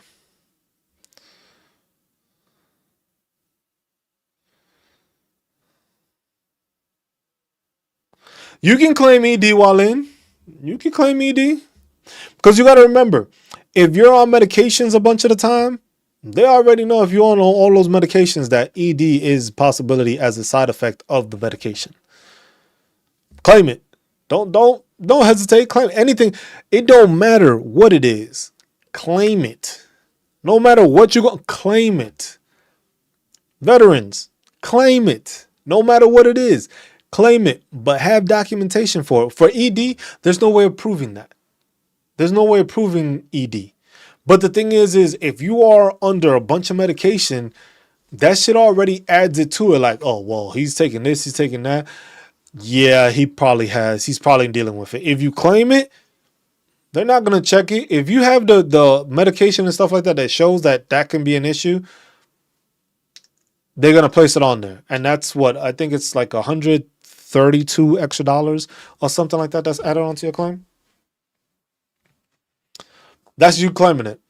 So it's just like stuff like that. You just have to make sure you putting on there. But with you, Dash, is just you're concerned about like with the yo Cuzzo, what's good, my man? Yo, blessings to you and your family too, my man. I appreciate you, man. You know, I want to. It's funny. That's the story I will always I always be telling. I always tell people about how we went to the same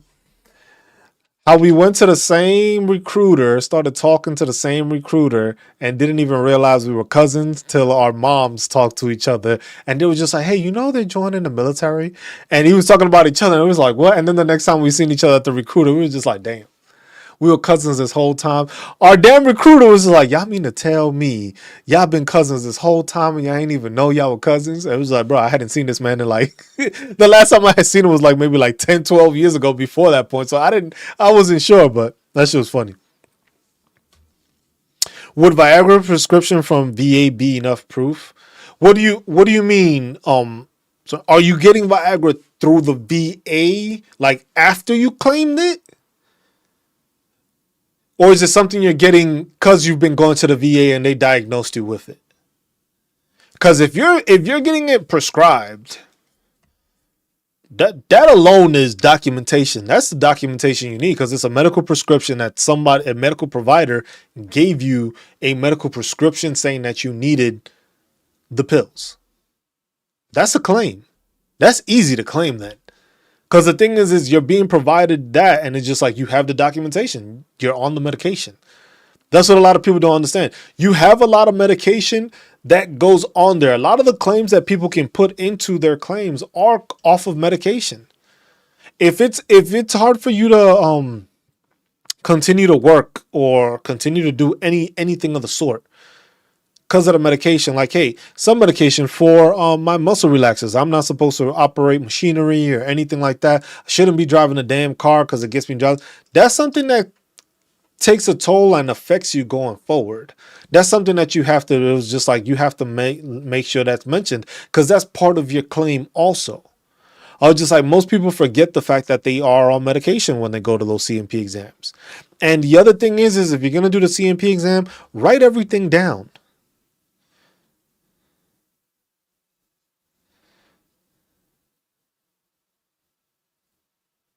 I was like, but that's the thing. It's just like, if they're not asking you a lot of questions, that means a lot of your shit is straightforward.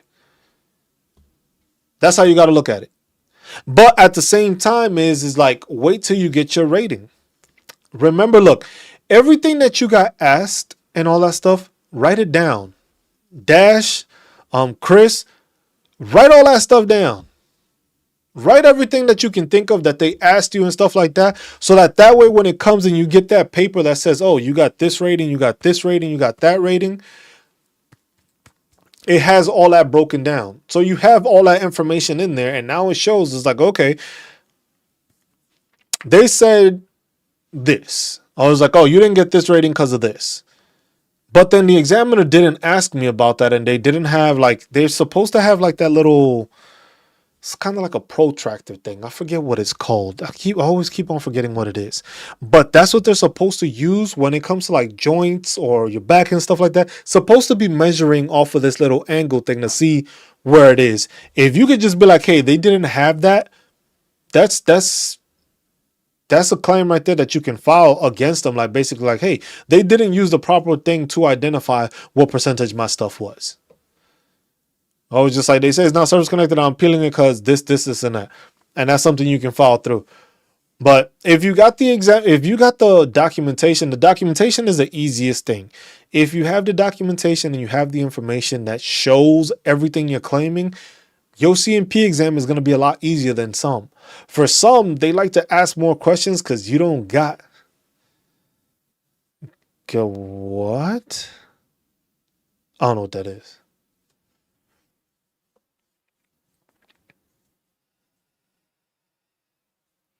Well, what discerning? I don't know what I don't know what you just put in there, but those are the things that is just like she's oh guy and mess. There we go.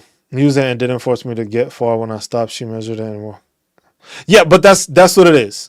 So then look, that's something that you need to make sure they have, because that's how they test and that's how they see the percentage. So if they're using that, that's the correct manner. If you are doing it and you are wincing, making noises, it's like, oh, I can't go. That's something they know, because that's how they got there. It was just like, well, got to this percent and this person just like damn near fell over or whatever the case. They'll put that in there and that's part of your claim.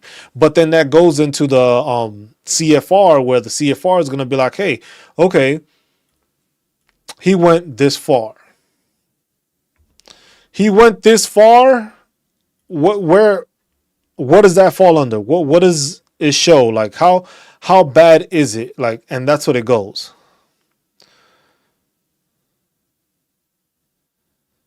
See, and it says inadequate examinations. If the report of examination is inadequate as a basis for the required consideration of service connection and evaluation, the rating agency may request a supplementary report from the examiner giving further details as to the limitations of the disabled person's ordinary activity imposed by the disease, injury, or residual condition, the prognosis for return to or continuance of useful work, when the best interest of the service will be advanced by personal conference with the examiner. Such conference may be arranged through channels, which is basically them going through it and showing like what it is. Measurement of the ankylosis and joint motion. It shows it all there, but then it also gives you this, because then it'll break it down what the percentage is. Joints, arthritis, like tuberculosis, 100%. Joint arthritis tells you what it is, but it's just like it breaks it down. But the less they ask you, that can be a good thing. It can be a good thing because it means like, hey, all your documentation and your filing and all that stuff is in writing. It's in paper. It's just like, I don't have to ask you if you got MRIs and X-rays showing your discs is out of place. That's I don't need to ask questions because the picture shows it. That's the thing. It's just like when you're filing a disability claim, you have to look at it like this. The best way, another way of putting it is just like, are you able to file your disability claim and hand it to some random person and them be able to tell you what is wrong with you? Look at it that way. That's what people need to do when they file their disability claims. Can I hand this to this person that doesn't know who I am and they can look at my paperwork, read it, see all the different stuff and just be like, you know what? Damn, this person, this shit fucked up. That's what you need. That's what people need to do. That's how people need to go about it. And I had that video also. I made that video on that also, just basically like changing the mentality of what it is. Yep. But see, that's the thing. Most of your disability are joints, but then you got to remember, with time, joints get worse. One joint being messed up causes another joint to overcompensate, which ends up messing that up. Keep that in mind. Those are the things that are just like, hey, because you got to remember, you're going to get your med board, you're going to get that, but your VA, you might get a certain percentage. You can still file for increases with the VA. That's what you got to remember that also. Once you get med boarded, that percentage stays. The DOD stays. The VA one, you can file for increases. Because the thing is you have most of your disability at joints, but if you have any mental health issues, anything, depression, anxiety, you went to behavioral health, any of that stuff, that's a claim also. That's stuff you got to claim. All that stuff ties into it. ED, that gets tied into it because all the medication you may be taking. PTSD, if you went through anything that's traumatic, talk about it. File for an increase. Because for me, I went to therapy after I got out. So I started going to therapy, went to the VA. They went, and then when I was talking to the VA there and I was telling them about the stuff I deal with and stuff like that, it was just like, bro, you got PTSD. I was like, what? It was like, you got PTSD. It was like, you deal with anxiety. You have high anxiety. You have major depressive compulsive disorder, but you're dealing with PTSD. So then from there, that therapist then diagnosed me with PTSD and then sent me to a therapist that was basically a PTSD therapist, which is to do the rapid eye thing that they do for PTSD. they sent me to a person that does that. So that when my file went back to the VA and they saw it and I filed for an increase, it was as simple as like, hey, now you can look into my medical records with the VA, them acknowledging I have PTSD, diagnosing it with me, moving me to a PTSD expert therapist, and that gave me my increase. And then that diagnosed me with PTSD and that put it into the claim. So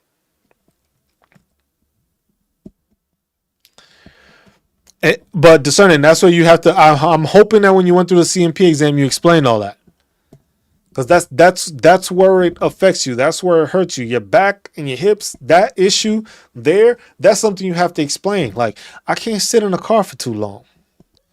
Meaning I can't drive to work. I can't sit down for too long at a computer. Shit. When I do these, I'm medicated.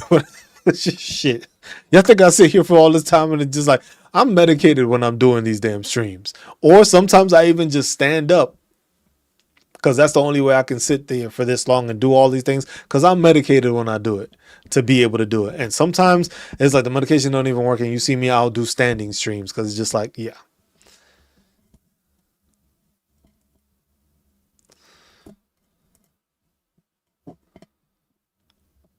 And that goes into it. And those are stuff that you need to explain. That's the stuff that happens. It's just like your joint issues might not affect your mental because you don't realize they're affecting your mental. Also, that's another thing. Go talk to behavioral health. While you still in, go talk to behavioral health. Start getting some documentation, start getting your records for that, or even talk to an outside entity and start talking about the issues. That way you can start getting that. You basically start getting that paperwork started in case you do file for it. Because like I said, I didn't realize I had PTSD. I didn't think it was PTSD. I didn't claim PTSD. And then to come to find out that it's PTSD I'm dealing with. Because of the issues, couple of issues.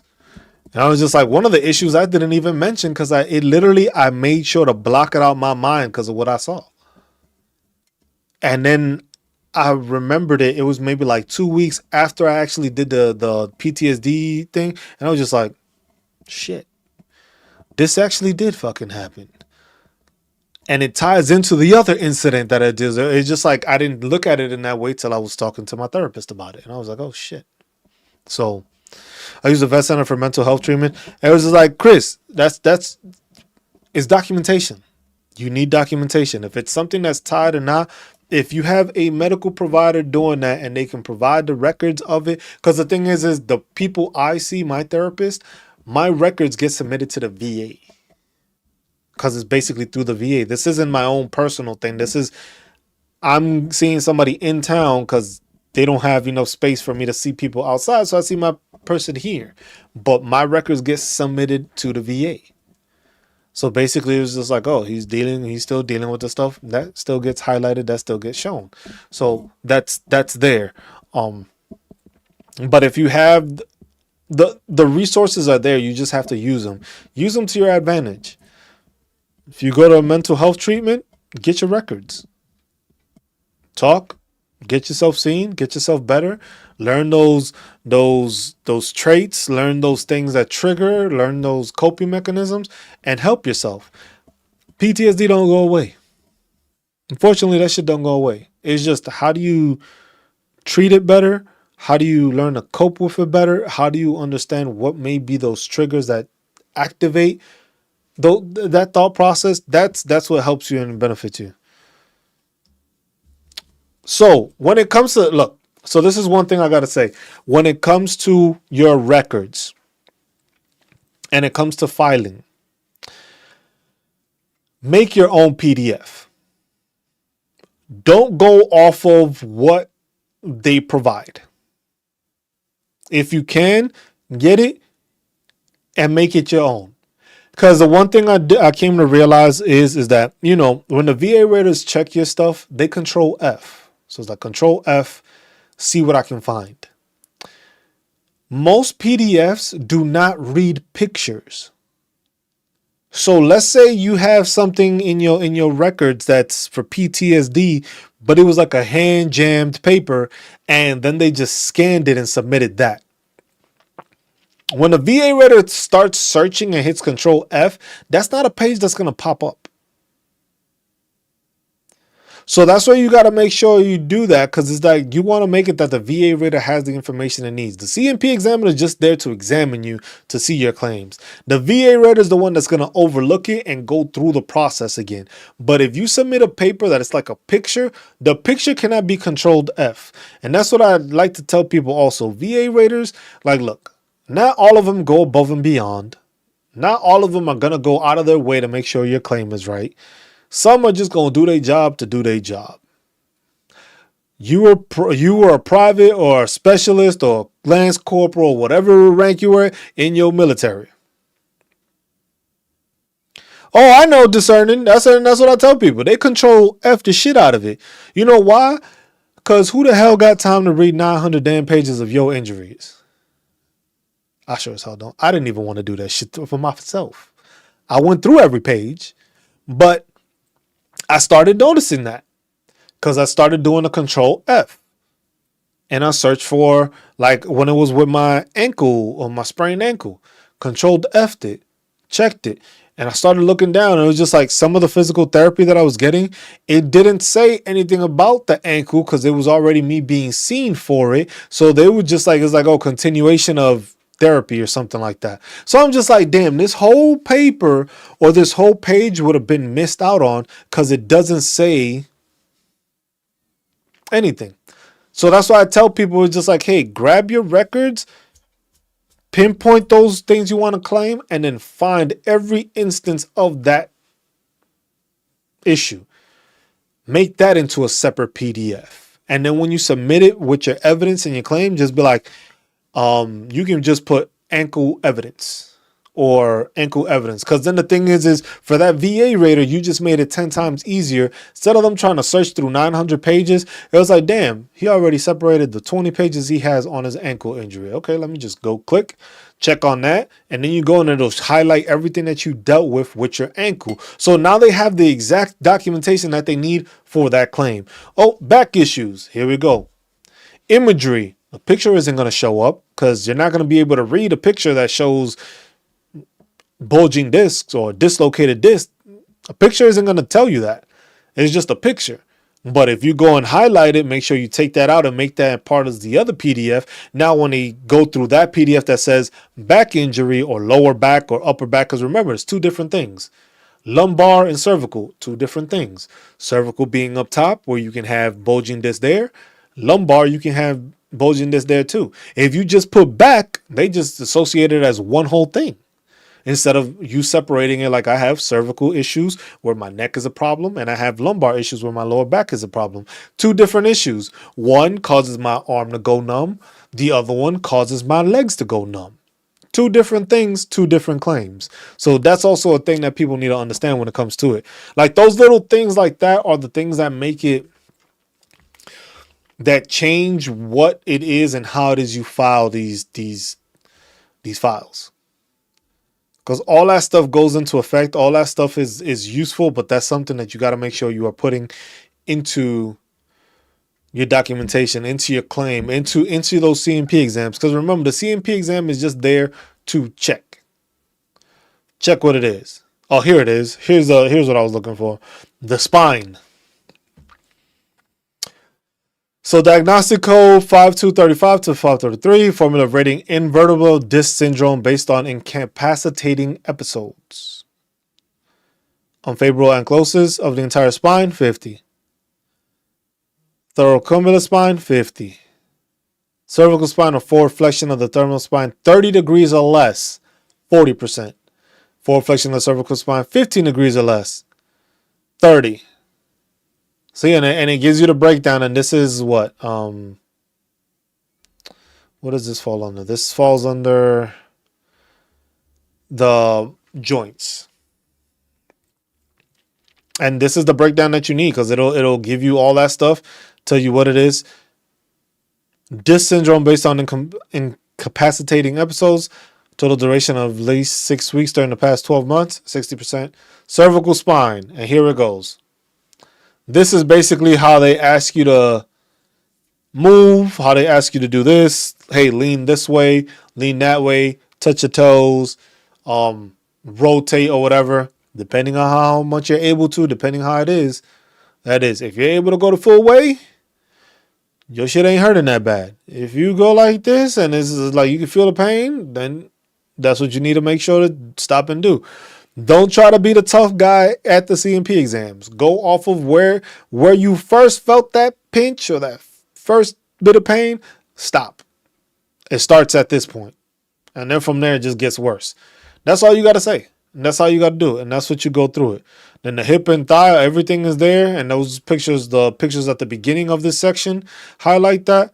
The skull, the foot, flat foot, which a lot of people deal with. I came to find out I was flat-footed after the fact. Even though they didn't say nothing while I was in service, out of service, they were just like, yeah, you got flat feet. And now I'm getting inserts. So if you do have flat feet or if you have any issues with your ankles and stuff like that, go get seen, get a referral. They'll check it out. And if you are in need of insoles, you get, I believe it's 2 pairs through the VA. Now, I have to ask them because I'm trying to see, because it's just like, look, I got more than 2 pairs of shoes. I got walking shoes. I got regular, like, go out shoes, stuff like that. Or can I make my damn at home sandals or slippers, as people like to call them? Insoles, can I get specially made stuff? That's something I want to see. It was just like, yeah, I might. If I got to pay a little out of pocket, that's fine. But if it's something that's going to help me walk and take away some pain, at least to some extent, it'll be worth it. So stuff to look into and stuff like that. But yeah, like I said, everyone, I hope everybody enjoyed this. Please make sure y'all liked the live, or if you haven't done so already, please make sure to subscribe to the channel. We do these every Sunday. We try to, like I said, we try to get information out to people. We try to point them in the right direction. Try to show them what the best thing is Discerning Dash and Chris, everybody that's tuned in. I was just like I said, make sure that you are finding the information you need. For me, it's the waiting that sucks because I really don't have any idea of the outcome for most claims except tinnitus, sleep apnea, GERD, chronic constipation, flat feet, and plantar fasciitis. See, but those are all good claims because tinnitus is 10%, sleep apnea with the thing, that's 50%. The GERD and chronic constipation, that can be 30 and 30, I think. Flat feet, I just showed it. This is the flat feet one right here. I literally just speaking about it. Flat foot, plantar fasciitis. So like I said, no relief from both non-surgical and surgical treatment, 30. So that's why I say you could get these. So with plantar fasciitis, you can get no relief from both surgical and surgical, can be 20, or you can get 10%. And then here's where somebody asks, like, actual loss of foot. It can be rated at 40. If a veteran has been recommended for surgical intervention but is not a surgical candidate, evaluate under the 20% or 30% criteria, whichever is applicable. Flat feet, bilateral, unilateral, stuff like that. So it's all, like I said, all the stuff and all the little tips and tricks, I guess you could call it, or your little cheat sheet is the CFR. That basically highlights all the stuff you need to be highlighting and shows you and explains everything that you need. And it gives you what percentage you are. Because you got to remember, Dash, you're going to get that certain percentage. That's what it is. So let me see if we go back to the calculator real quick.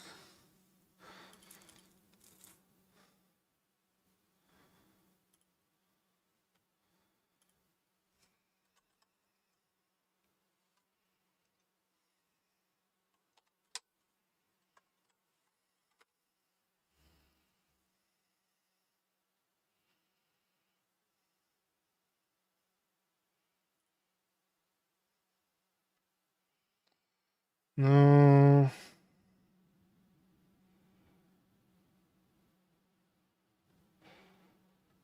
That's what I hate about this shit. That it's so difficult to fucking find. It's like you got to pick through so many things to find the calculator. But I'll figure it. I have to have it. Because there's a ton of links and sites that do that. But that's one of the most important things that you can do is make sure that you know. Once you have your percentage, Dash or Chris or whoever, make sure you calculate where you're at. Make sure you're actually knowing where it is. And like I said, here's a quick way of showing it. It was like, you're going to get your combined ratings, whatever it is. Because with what you said, discerning, so that might be 40. So let's just say this. Look, you're at 40%, right? 40. Sleep apnea is going to be 50. That puts you up to 70%. So then you would go here down to 70%. You said tinnitus. Tinnitus is 10%. That'll get you to 73. Now you're at 73%. GERD, I think, is 30. And I think the chronic constipation is 30 also. So 30 would put you at 81. Then another 30 will put you at 87. So this basically means you would be at the 90% mark right now at an 87. So what you need to do is in order to get to 100% from that 87, you would need to get another 60%.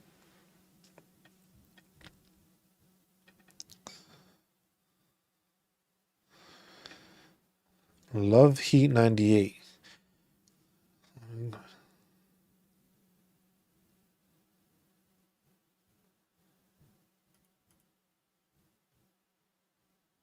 Bro, what? This is, bro, you don't have anything in here. That's not something you want to publicly say out loud, because you literally are in a live saying that you are going to get revenge. So hopefully you don't end up doing anything you shouldn't be doing. I know it sucks, and I'm sorry to hear that he committed suicide, but don't go that route. Don't go that route. It's not going to benefit you, or it's not going to benefit them. It's not going to benefit your father. If you can find other ways in a legal manner of doing it, don't end up ruining your life doing that. That's all I'll say to that. But yeah, Dash, basically, if that's where you're at, you would be at 87%, and you would need another 60% to get you to that 95%. Which, like I said, a lot of people it's that 80%. Once they hit that 80% mark, like I said, if you're at 80, if you're getting paid at the 80 mark, you are basically between 76 and 84. If you are getting paid at the 80, or shit, you could be at 75. From the 75 to 84 mark, you are at the 75 to 84, you are at the 80% pay compensation. That's where you're at. So look at the difference from here. From 75 to get to 95, you need 80.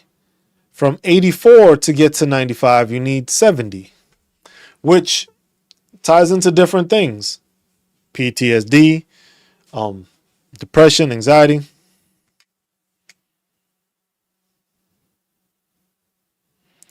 Yeah, see, you definitely, that's the thing, Dash. You have to, when you're filing your disability claim, you have to make sure you wait and see what it is you are at. Don't go off of assuming and stuff like that, because I think that's what does a lot of veterans, and they get very disheartened when it comes to that. One, it's the fact that a lot of people be like, I got this, I got that, I got this, and then the shit comes out not service connected. Keep in mind though that just because it's not service connected does not mean that it's not actually valid and it's not actually in there. Keep that in mind. Sometimes it's just like something could have been overlooked. Or like I said, sometimes it was that picture that they didn't see that they needed to see, and they glossed right over because it wasn't Control F. Like I said, make sure to separate it. Make sure you're doing your due diligence to make sure you can give the VA rater that information that clarifies this is what you have. And just keep on fighting and keep on appealing it. If you have stuff that's not right, appeal it. Don't file it again. Appeal it. If you have to, Chris, so the thing is that a lot of people, when it comes to already being out of service, you need to provide nexus letters, because those are the best ways of basically explaining and stating like, yes, this is what I'm dealing with. This is a medical diagnosis, and there's a medical provider providing this. When you're doing it without that,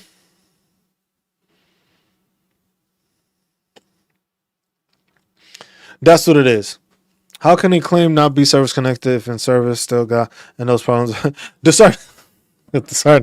Shit, bro. Don't put all your faith in these people. That's what I'm gonna tell you. Yep, see, at 86. And you keep on rounding up. Because, see, look, at 86, you need another, basically, you need another like 65%, 70% to get there. So 70% more and you get there. But it was just like, look, I sprained my ankle badly. Black and blue, bruised, grapefruit, all that shit on my ankle. Went through physical therapy for a year and a half. And my shit was not service connected.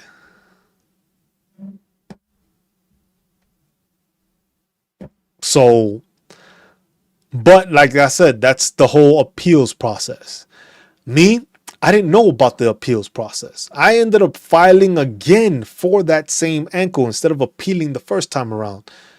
But I applied like maybe a couple of months after. So instead of me getting back pay from my original get out date, I missed out on maybe like $7,000, I think. I filed again, and then they looked at it and they got it. No, I fucked up. I didn't know. That's why I do this. That's why I do this, because I didn't know how the appeal process worked. I just figured, oh shit, the shit they said it's not service connected. I guess I got to refile again. I wasn't sure because nobody explains the appeal process to people. They don't explain that you should appeal it and fight it that way instead of refiling for it. I went ahead and refiled for it. And when they checked my foot again, they was just like, oh shit, yeah, his foot is messed up. He does deal with this. Oh, he also has shin splints. That's what's causing it. But all that information was there prior to. I just didn't know any better. So that's why it's like I do this to help explain people so they don't go through those routes. But all this information is there, but it's just like some veterans just don't know this. Some people don't get explained this. Some people don't get taught what it is, what to go through appeal, how to appeal, or even how to file a correct, fully developed claim with all the information you need, or provide all the instances of evidence that you can provide. And the thing is for some, it's just like they get that rating, and you got to remember, for some, you can increase certain ratings, but that's where you got to look at the 38 CFR.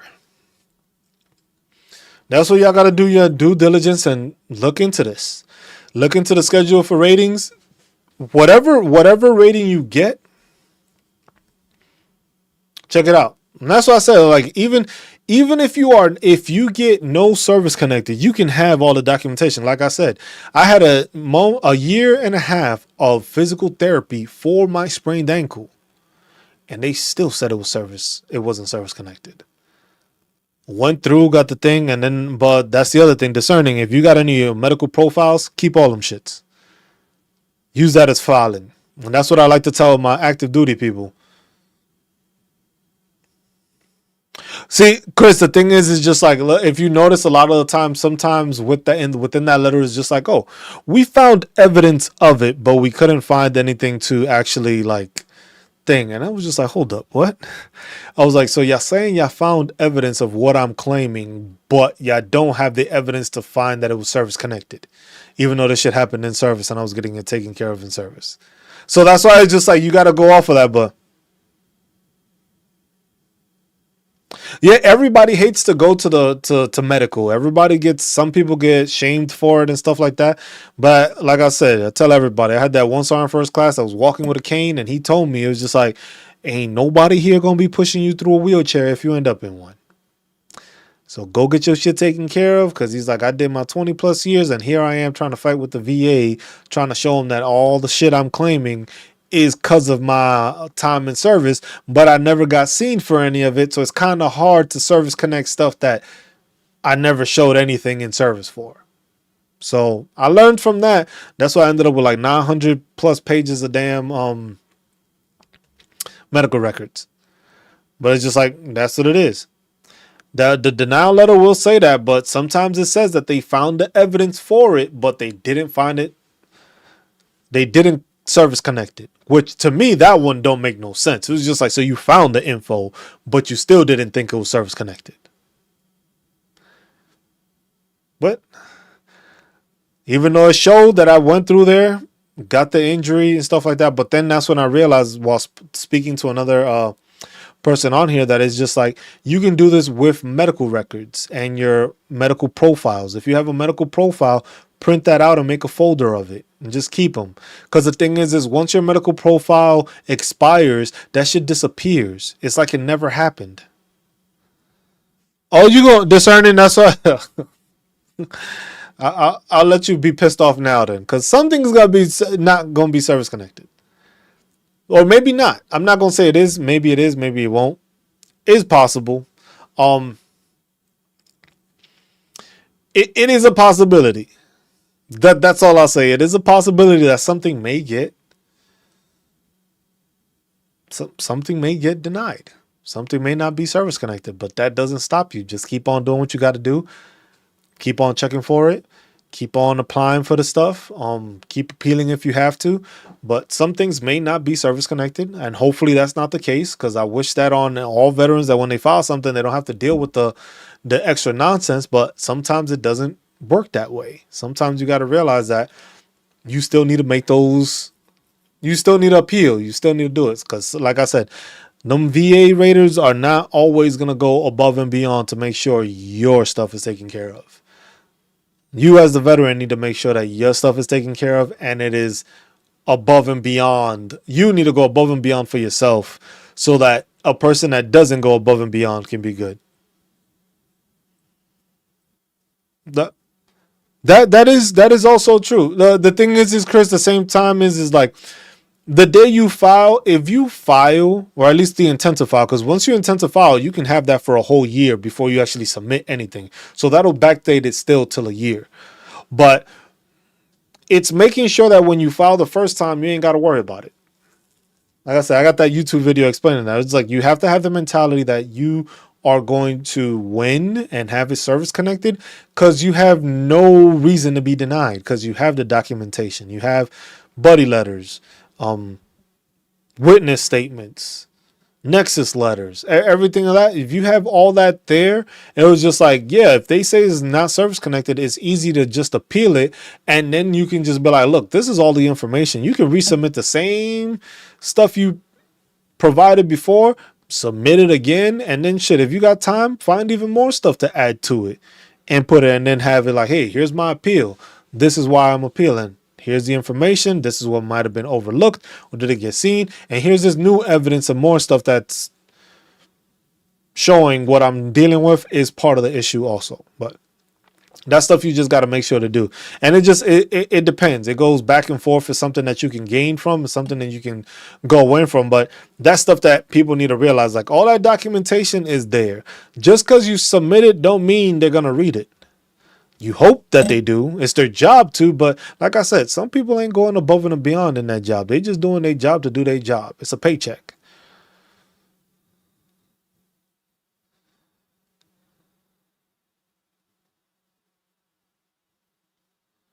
Yo, my man, Military Mike. What's good, my man? I went to a medical for everything that is wrong and don't care. The thing is that a lot of service members need to realize that it don't matter what the hell your unit does. Even if your unit wants to act like a bunch of assholes after the fact because you want to go to sick call, you want to get seen for this, it don't matter. At the end of the day, these people ain't going to take care of you. Go get seen. For anything and everything, go get seen. Make that paperwork. Because the thing is you could do one contract. You can retire from the military. It depends on what you want to do. But at the same time, if you don't have any documentation of anything, you just setting yourself up for failure at the back end. Because like I said, none of these people going to take care of you at the back end. Do you believe a CMP exam is a good indicator that you may be getting a rating? Mike, not necessarily, because the thing is just you gotta realize that sometimes they're doing the CMP exam because some of the ratings call for that. Some of the things you're claiming call for that. Some of them is just like, if you have a claim that has everything that's needed, you may not need a CMP exam. So if you have like a back injury and you got MRIs and x-rays showing your disc is not in the place it should be and stuff like that, that's easy to claim and may not need a CMP exam because of the fact that it's just like, bro, we can clearly see through his claim that this dude's back is jacked up.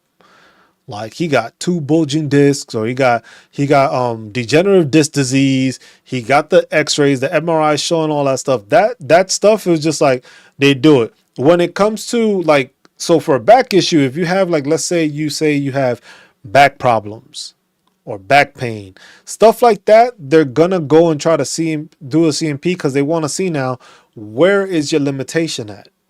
Because if you just claiming back pain, because like I said, you have cervical and you have lumbar, got top and bottom. If you're claiming back, they see it as, oh shit, your whole back is fucked up. We got to see how fucked up the whole back is. Can this person bend this way? Can they bend that way? Can they bend to the side? Can they rotate? Stuff like that. That's what they want to see, is just like, okay, you're claiming this and there's no like definitive thing that you're claiming. You just claiming this whole area. Then we got to check. Like if you say you got hip issues, is it your hip? Is it your leg? Is it your joint? Is it the cartilage? Like stuff like that. Sometimes they need to go more in depth to change it. And you can get a rating or not. But for some CMP exams, it's a whole thing that they do. Sometimes it's a specific thing for a specific claim. Sometimes it's not. If you're going to do like hearing and stuff like that. It's a video, a guy said a E3 got 80% out of the gate. It was difficult to get an E9.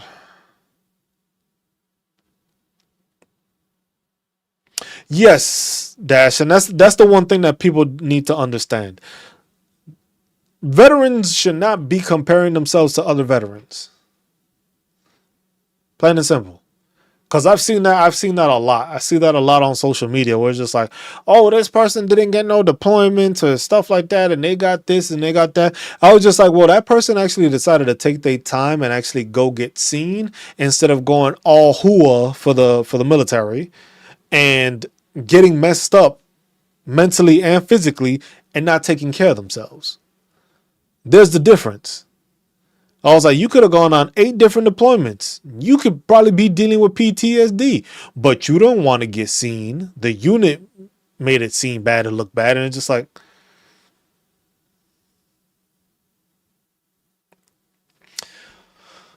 So if you get a CMP exam on a condition, does that mean service connection may have already been set? Not necessarily, Mike. Not necessarily. It's basically that they are doing their due diligence, because you got to remember, the CMP exam and the VA rater are two different things. The CMP exam is trying to see what the issue is and how bad the issue is. Then the VA rater is going to look at what the CMP exam said, and then they're going to look into your records and your files also to see it, because the CMP is going to look at your records, but then they got to provide that evidence as, hey, I examined this person and he can only flex 15%, 20%, whatever the case may be, or whatever it is. The CMP is there to make sure to do the due diligence to say, hey, if it is service connected, we already have the documentation there showing this. If it's not service connected, we still have the information there so that if he decides to appeal it, we still have that documentation showing that this is what happened the previous time he got examined. So it's not that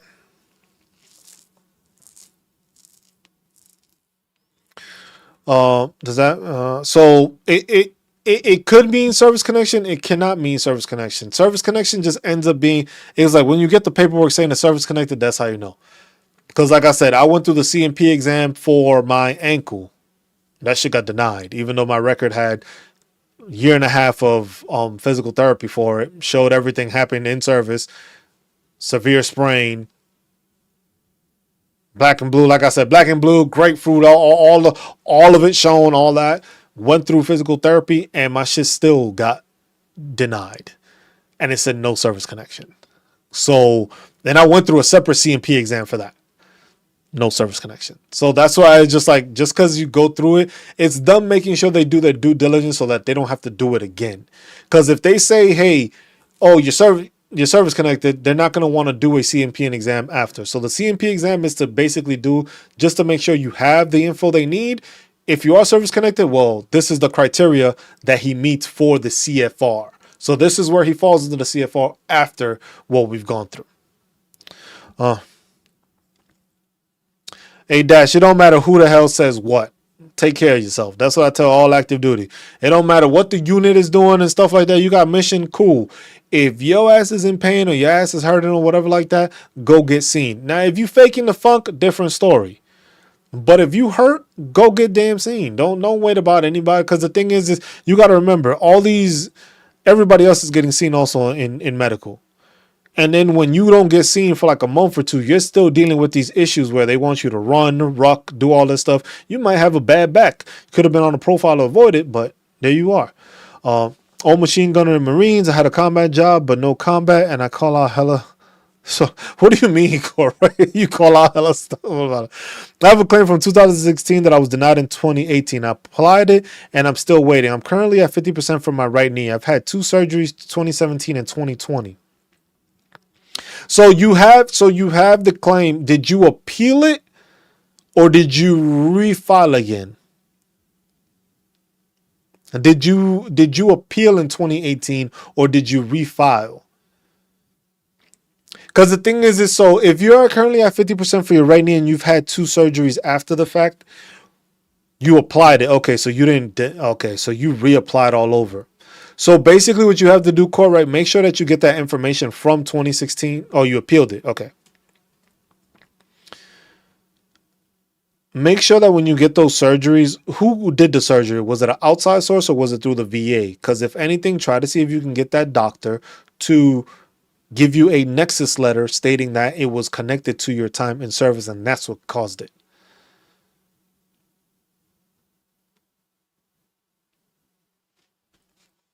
Because I was always wondering why the VA would even waste their time on a CMP exam for a condition that is not even service connected. The thing is Mike, the way they see it is like, look, either we're gonna do a CMP exam before instead of doing it after. Because the thing is we're gonna do it before to make sure we have everything in place. So that way it's an easier process. If it is service connected, then we can just give you the rating. If it's not service connected, we at least we did our part in due diligence. So the veteran cannot claim we didn't check for it. See what I'm saying? Because without the CMP exam, how can they say they actually checked to see if you were injured or not, or what you're claiming is real? Because then that's negligence on their part, and they don't want to deal with that. So they would rather just, hey, let's go through the motions, check, see what it is. Okay, it's not service connected. We don't got to worry about it. It is service connected. All right, use that information and see where it falls into CFR. Give him his rating. But then you, as a service member, cannot claim, or as a veteran, cannot claim. You know what? Yeah, this shit didn't happen. You see what I'm saying? So it's just like, oh, they didn't check it, because that's where a lot of the claims go, where it's just like, hey, Dash said the word, what the hell, the Jonameister or Jonameister, I don't know how to say it, the GONA, the little protractor looking thing. If they don't use that, you can file a claim basically saying that they did the CMP examination incorrectly. So that's stuff that's why it's like them doing their due diligence to make sure, hey, this is taken care of, this is done in the correct manner, so that way we are covered as the VA. So there's no claim of negligence or anything like that. Trap me all the. If I didn't get seen, then I would not be in a med board. Yep. And that's what it is. I was like, if you ain't take care of yourself, they sure as hell wasn't. They were saying you were lying. They were probably saying you were malingering. And then come to find out, oh, now you're getting med boarded because of the process. See, that's why I just like can't go off of that. Go knee a meter. Go knee a meter. Go knee a meter. Go knee a meter. Who come up with that word, man? Why couldn't just say like a moving protractor or something? Go knee a meter. Thank you for that, Dash. I was told the terminus was enlisted, but deployment didn't allow treatment. Oof. I got out in 2000 and local VA said nothing wrong. I'm old now, arthritis kicking my ass. So, Raphael, what you want to do is look, if you got diagnosed with a torn meniscus while enlisted, there's a file for that. That's filed somewhere. That documentation has. Okay, appreciate that, Dash. There was like, If you have a torment and if you got diagnosed with it, that's in service somewhere. Your deployment didn't allow it, but then you say you got out in 2000. Local VA said nothing wrong. Depending on how you filed that, did you file with that diagnosis documentation? Did you have imagery? Did you have x-rays and stuff like that? Because the thing is now you're basically working on a backtrack motion, basically. You have to make sure that you have that documentation of that diagnosis while in service. Oh, it's 100% service connected? Okay, you good. But then that's also, so Raphael, there's also increases. Because for joints and stuff like that, that's where you got to look at the CFR, and it's like the joints.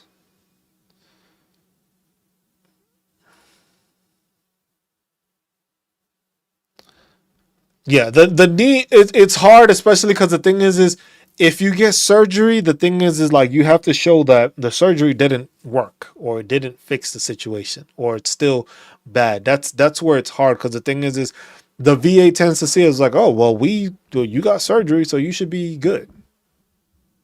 And now 50, okay. I was like, dominant hand, because that's this with knee. This goes to the knee flexion and stuff like that. So depending on how you're able to move your knee and stuff like that, that goes into it. If you're able to swing your knee, even though you have arthritis, they look at it as like, well, your knee is still movable. It's like you might be in pain, but you can still move it. And that's what the military goes, the VA goes off of.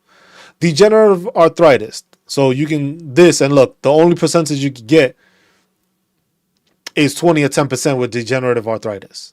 So that's what I'm saying. Some claims just don't get you high enough. It was just like you have to see what it is. Because the thing is like, look, you had that injury on, you said which knee? You said it was one of your knees. So if you have an issue with one knee, you can start claiming or try to claim as a secondary, but you have to have it diagnosed that now your other side is overcompensating because you're dealing with that bad knee. It might be causing you hip issues, might be causing you ankle, knee, and hip issues on the opposite side. Because all the pain that's on this one, you have to see. But that's the thing. Your right knee is the one that's messed up, but you compensating with it on your left.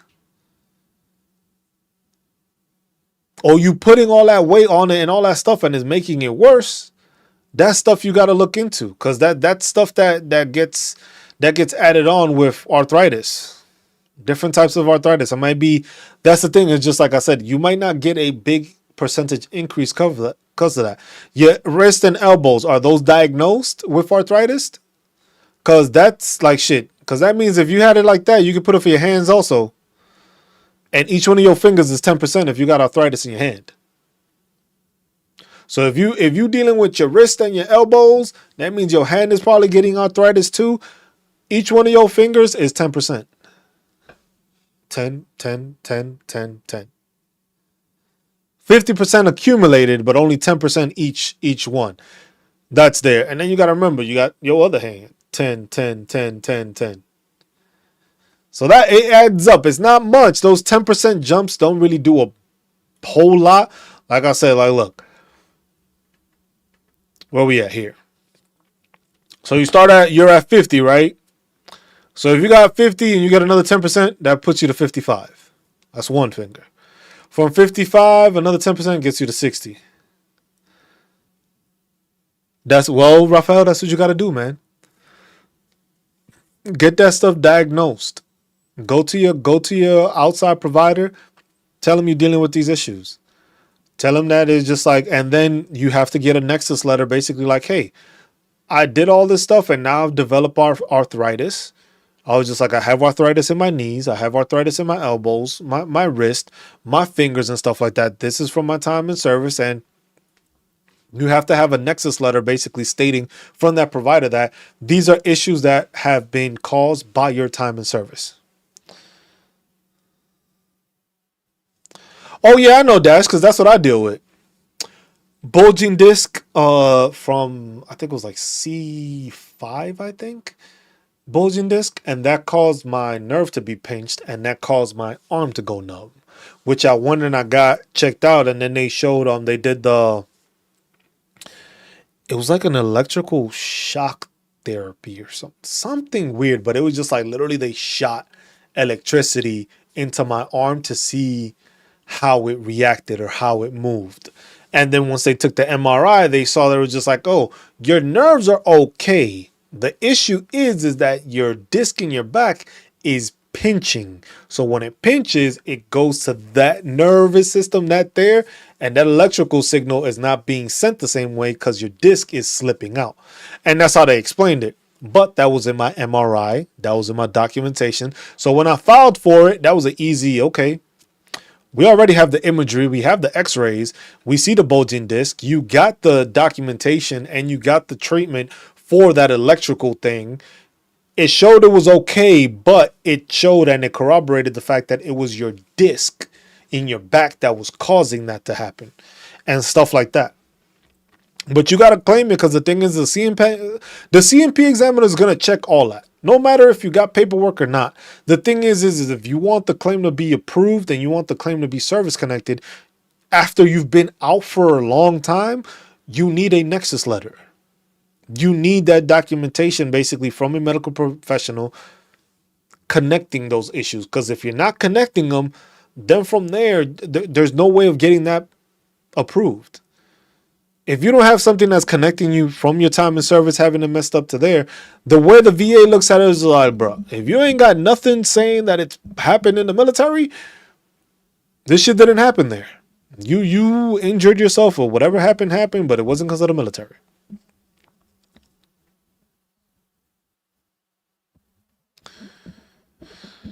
The thing is nerve conduction studies. The thing is that documentation is there.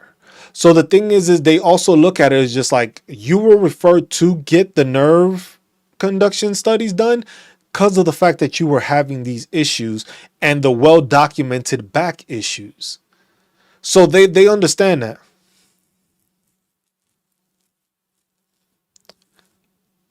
See, that's the thing, Rafael. With stuff like that, they see it as well, you went through it, you got it done, you got it removed, you get to go.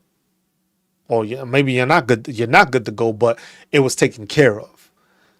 And that's where it is. But that's why it's hard for, like I said, not all veterans are able to get to 100% because they may not have stuff to claim. But the thing is Rafael, you got to think of what else is being affected. What else are you dealing with that you can claim and get diagnosed by your outside medical provider showing that you had these because of the military service? There's a bunch of stuff that people could claim. I can't specify because I don't know everyone like that. I don't know what y'all went through, what y'all did, where y'all deployed to, what y'all did as a job, what your training exercises were like. I don't know any of that. That's something that you need to sit down and start thinking of, like, hey, I dealt with this. I dealt with that. Damn, I remember when I was doing this and this shit happened. Jumped out of a chopper. You landed wrong or something. You tweaked it there. That could be just a damn statement you putting on, just like, hey, my mission was here. We were in this area. We were in a Chinook or we were in a Black Hawk or whatever y'all were in. We got airlifted and we got dropped here. I landed wrong and I twisted my ankle or twisted my knee or whatever the case. And you put all that stuff in there and that's one of your personal statements. And then if you have a buddy that was there too, I'd be like, yeah, I remember him jumping out. Landed on his side or whatever the case may be, and it was on this mission, this day, and stuff like that. And that corroborating information allows you to benefit yourself, and it helps you with that.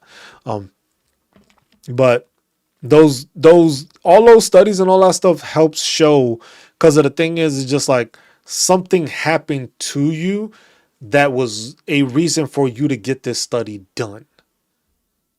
So whatever you're claiming, they have to verify and they want to do their due diligence to see. Because the thing is those claims can change stuff. Because the thing is if you're losing the loss or having loss of use because of your back thing where your legs go numb and stuff like that, that's a different claim. And that goes into the whole special monthly compensation.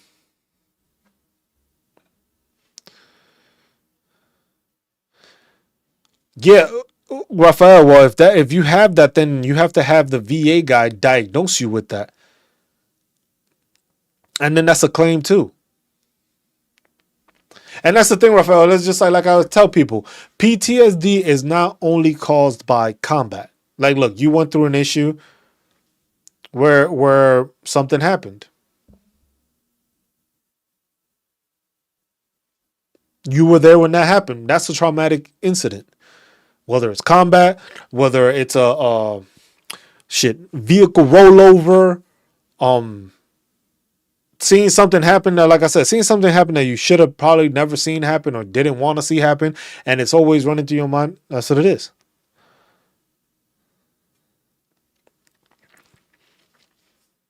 Problem is my appointment is soon, but done my CMP exam already. That don't mean nothing discerning because you can add to your claim. You can keep adding to your claim. Because there's a certain point where they say this is when they move to the next stage. But you can let them know, like, hey, you can call the VA and let them know, like, this was going on. Yep, and you can do that too. They don't say, if they don't approve it, you put the nerve conduction studies, you put that in there, and then try to see if they can tie it in. So ask, like, hey, was this something that you can put, or was it that was caused by this? So basically, I'm losing nerves here because of my back injury. Because then from there, if they can acknowledge that your back injury was service connected, maybe the numbness can be considered a secondary condition, or it's just another condition that you're claiming, but it can also be seen as a secondary. Keep that in mind.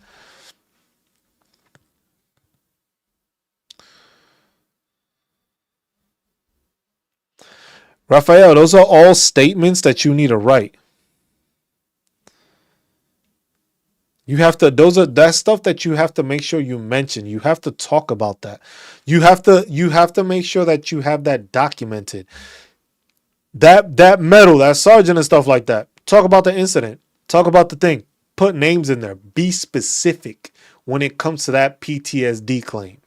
I was like, you're filing for PTSD because of this moment in this time on 29 pounds. This happened. I rendered first aid, stuff like that, and that has stuck with me.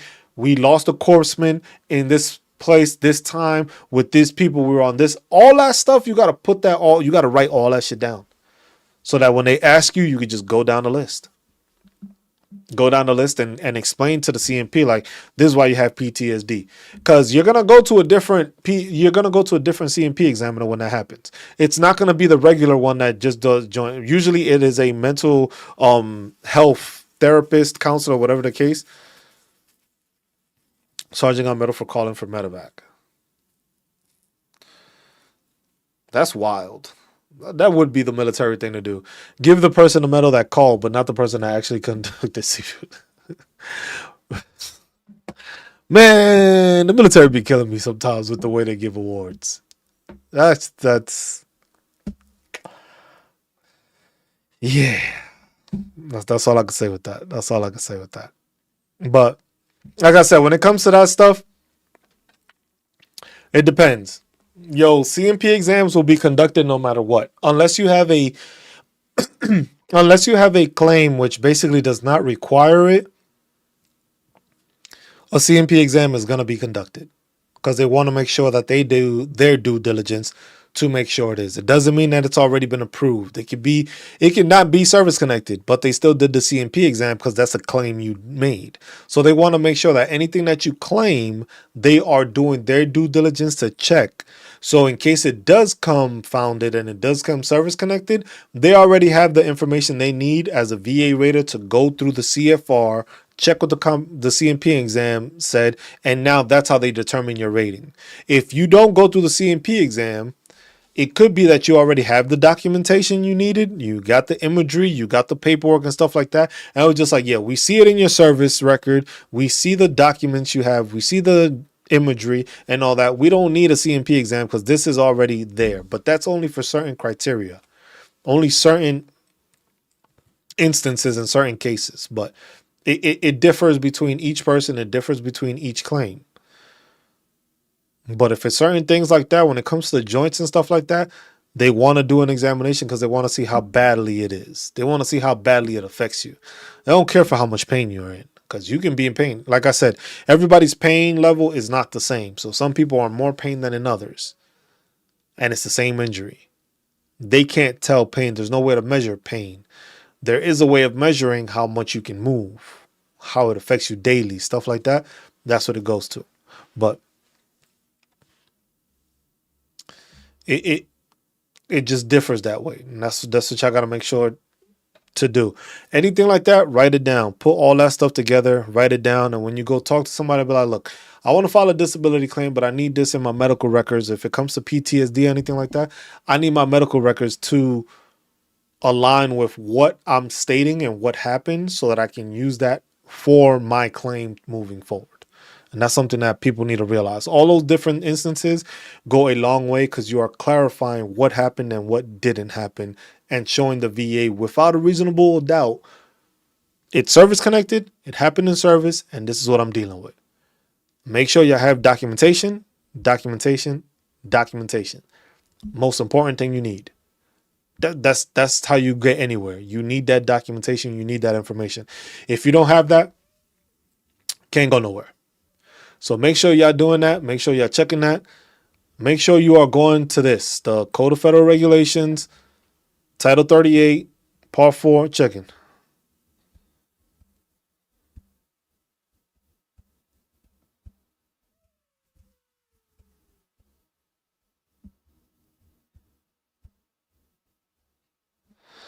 Yeah.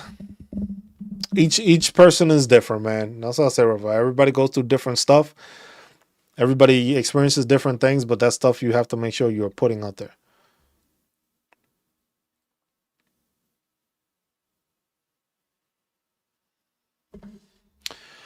Dash, there I'm not sure what to tell you. Because if you get ED, you still deal with ED. So I think you're gonna get that because you're dealing with ED. Even if it's 50 to 60% of the time, that might help, that might not. That might hinder you because you're saying that it doesn't happen all the time because of the medication. But the thing is your medication is still causing you to deal with it. And if it's medication that you're taking all the time, then even if it's 50 to 60%, if you're taking that other medication and you need to take it all the time, it's gonna cause it. So that shouldn't be an issue. You should still get it.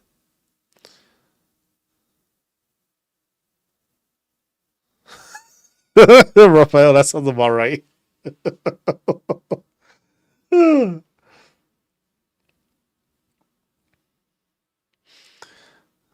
But like I said, documentation, discerning. I hope to see you around more.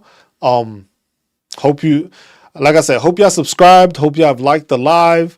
If y'all want to be a member, I don't really, it's not. It's like 3 different stages. It's just like regular to know stuff in the beginning.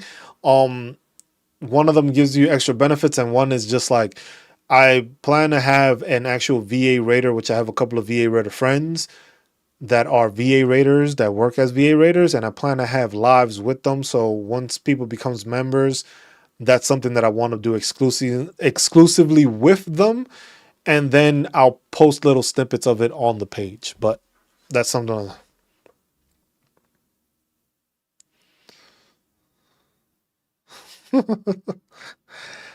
Rafael, they always have a problem with the people that stand up for themselves in the military because they know they don't like to take people's shit, and that's why I got out.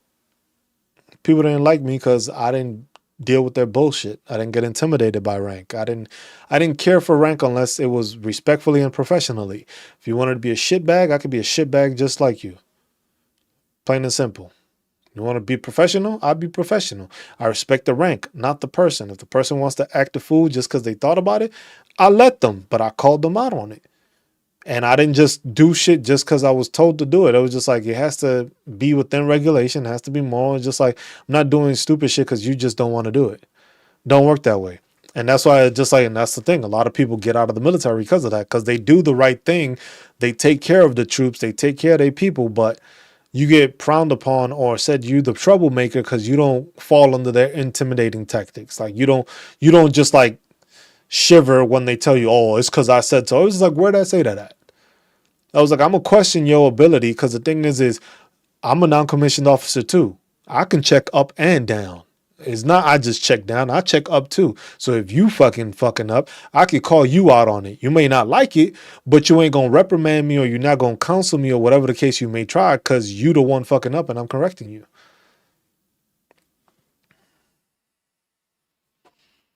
And that's it. When I went there, I tried to be as honest as possible. I tried to not exaggerate things. I said 50% because it doesn't happen all the time. And that's fine. It's like, look, that's you good because you're not exaggerating. You don't have to exaggerate the stuff. The problem we have is that a lot of people like to exaggerate it. You say what you say and be honest. Remember to say everything that you dealt with, everything you're dealing with, and that's all you can ask for. Like I tell people, not everybody is meant to get 100%. And I know a lot of veterans don't like hearing that shit. Not everybody's meant to get 100%. If your body wasn't that messed up, or you ain't that messed up, or you didn't go through too much stuff that made you get to 100% and have all these issues, you're not going to get to 100%. It's going to be hard for you to get to 100% if you don't have documentation or stuff to actually get you there. He said, let's go Miami Dolphins. See, we got a Dolphins fan in the house. But that's what people need to understand. It was just like, you have to have your documentation. You have to have your shit together to be able to get there.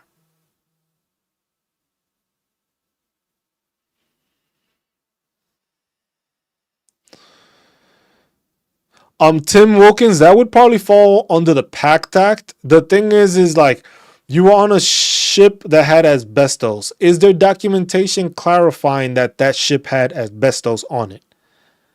So that's something that you want to find. You want to make sure it's just like, look, I served on this ship from 92 to 94. This is the documentation showing there was asbestos here and stuff like that. Then that's something you got to make sure you file in with the claim.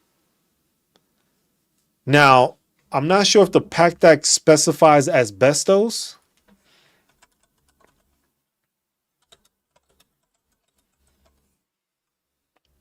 PACT Act on expanded more. Yeah, so it does.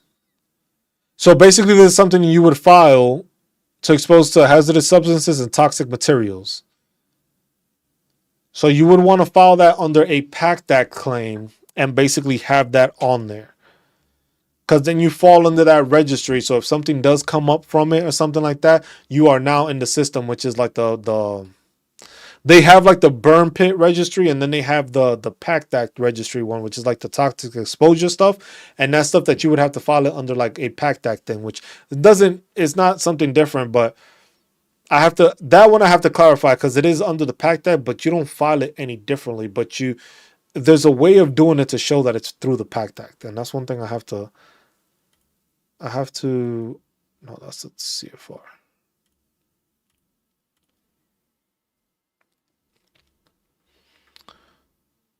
Because that's one thing that needs to be clarified. But it's just like, you can never find the thing directly anywhere. See, in a PACT Act claim.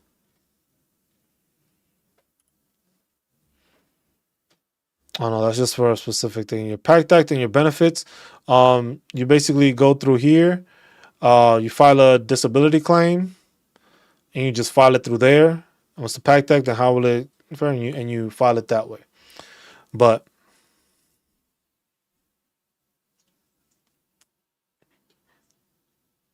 hold on one second, y'all.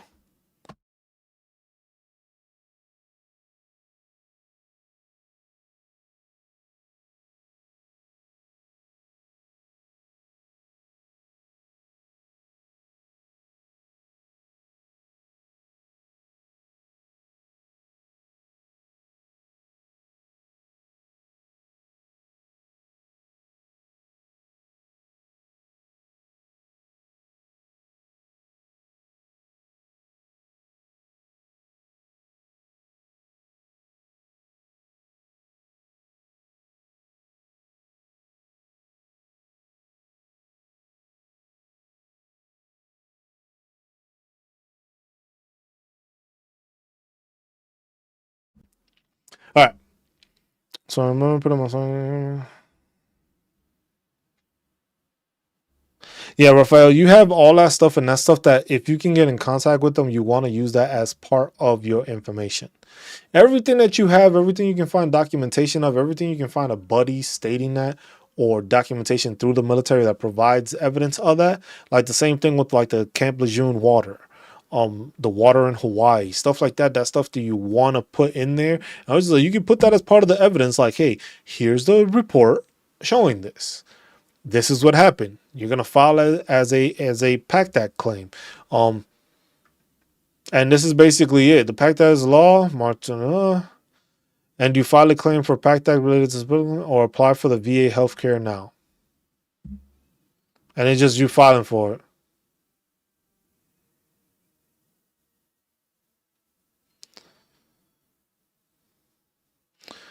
Bring these changes. What does it mean to have a presumptive condition for toxic exposure?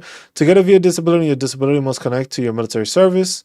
For health conditions, but for some conditions, we automatically assume or presume that your service caused your condition.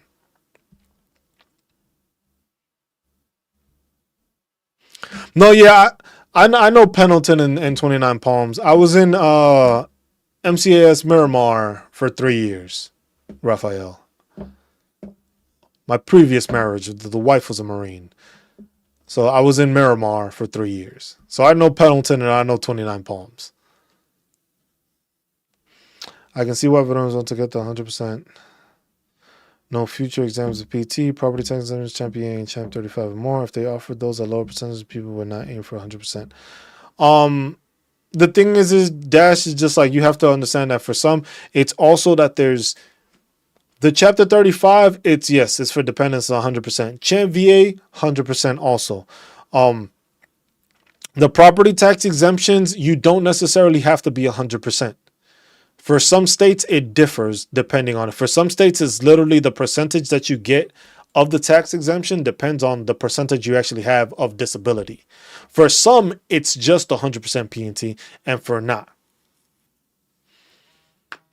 The thing is also, Dash, is like, you gotta keep in mind that when it comes to that difference, it's also the difference of that. Basically, what makes it difficult for people to understand sometimes is just like some of the ratings that people get are it's considered static or not static. If it's static, it means that the VA knows that your condition is bad and it's probably going to get worse. So when they put you at 100% P&T, is because they know, look, bro, there ain't no coming back from what this dude is dealing with. As compared to some, is like some issues can get fixed. Some things can get better. Some things get better with therapy. Some people get better with with therapy.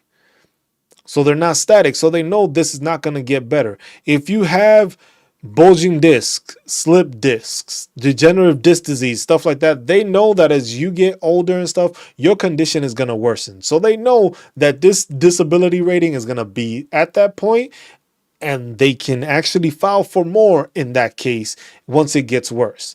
For some, it was just like some claims can't go any higher than they can. So it's like, yes, it's fighting to get to 100% because, yes, you do get a lot of benefits from that. But Chan VA is a secondary insurance or a primary insurance. You still have to pay out of pocket. I think it's like $3,000 per year if it's just your only insurance. And that's what you need to talk about. That's the stuff that needs to happen. If it's static, they understand it's not going to get better. Chapter 35 is for dependents to get that monthly stipend while they're in school. Big benefit. But veterans forget that you can still use the VRE program on the Veterans Readiness and Employment, which is basically like a second GI Bill. You can use that instead of the GI Bill.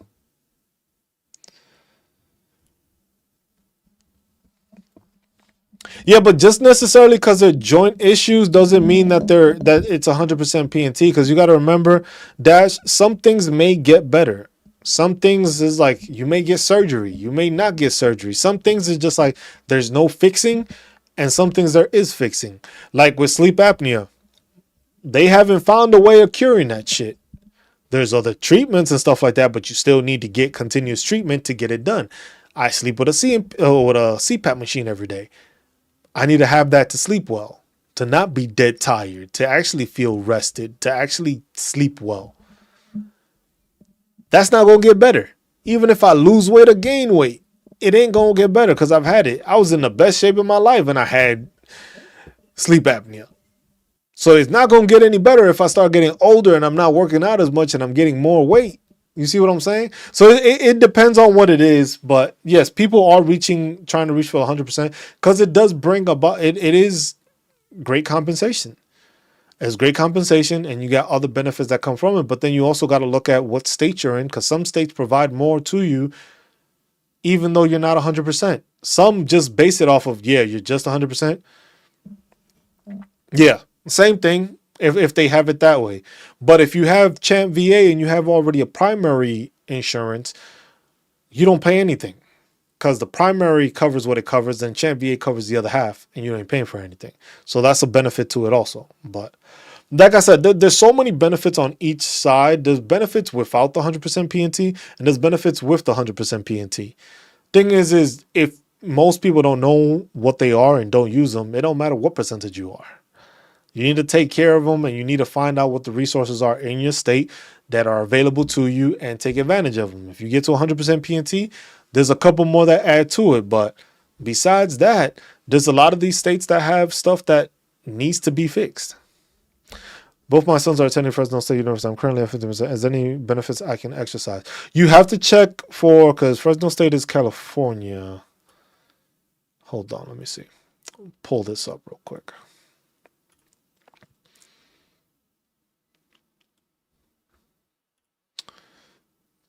I'm going back to Cali. California college tuition fee waivers for veterans dependents. The California college fee waivers for veterans dependents waives mandatory system-wide tuition and fees at any California community college, California State University, or University of California campus. This program does not cover books, parking, or room and board. Who is eligible? Plan A. For veterans dependents to be eligible, the veteran must have served at least 1 day on active duty in the U.S. Armed Forces during wartime period or during any time. Child of a veteran who has total service-connected disability rating or who died from a thing. Child is that's A. Plan B. Children are the only dependents eligible for this plan. The following requirements must be met. Child of a veteran who has a service-connected disability had a service-connected disability at time of death.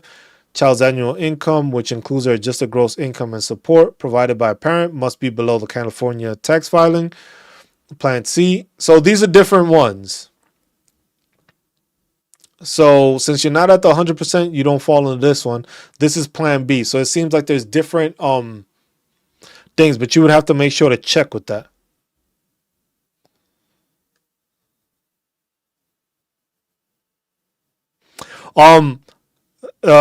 Dash, don't go off of that. Whoever told you in April 2025 is going to be zero, don't go off of that, because that is a lie. That is not in writing yet.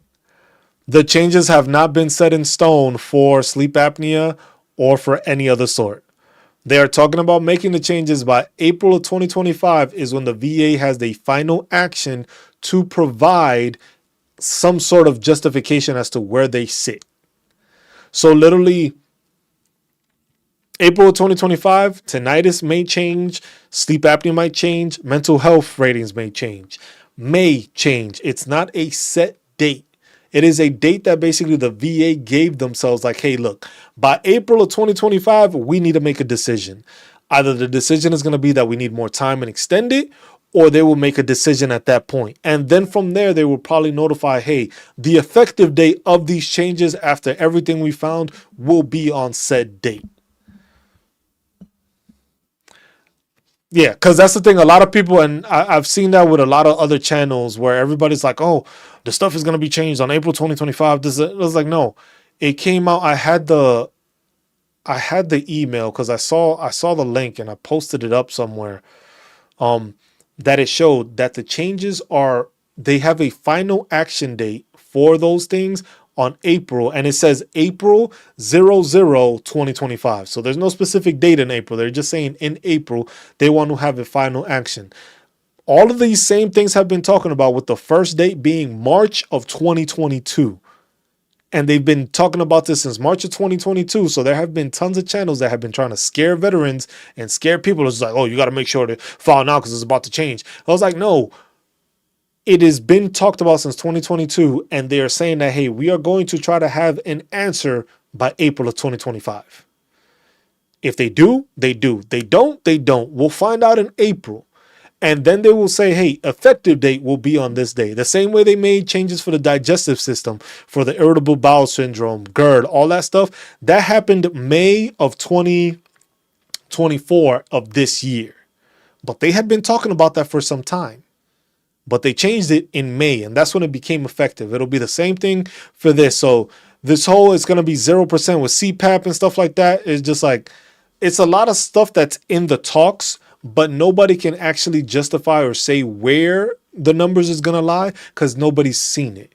So it's just insinuations and just possibilities right now of people talking about it because there's no documentation that anybody can find. Even all these other YouTube channels that claim it's going to happen, they can't provide you no information stating where and what these changes are exactly going to be. It's stuff that's rumored.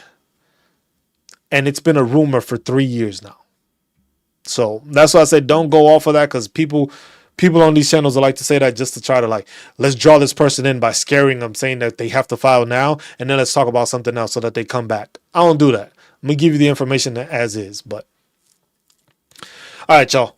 I've been doing this, it's going 3 hours. It's time. I got family to take care of. But yeah, you'll get your rating, but if you get your rating throughout that time, they're going to base it off of any changes that have happened. So after the effective date, that's what it is. If you get a rating after the effective date of whatever changes, they're going off of that new rating schedule. If you get your stuff before then, you fall into the old one. See what I'm saying?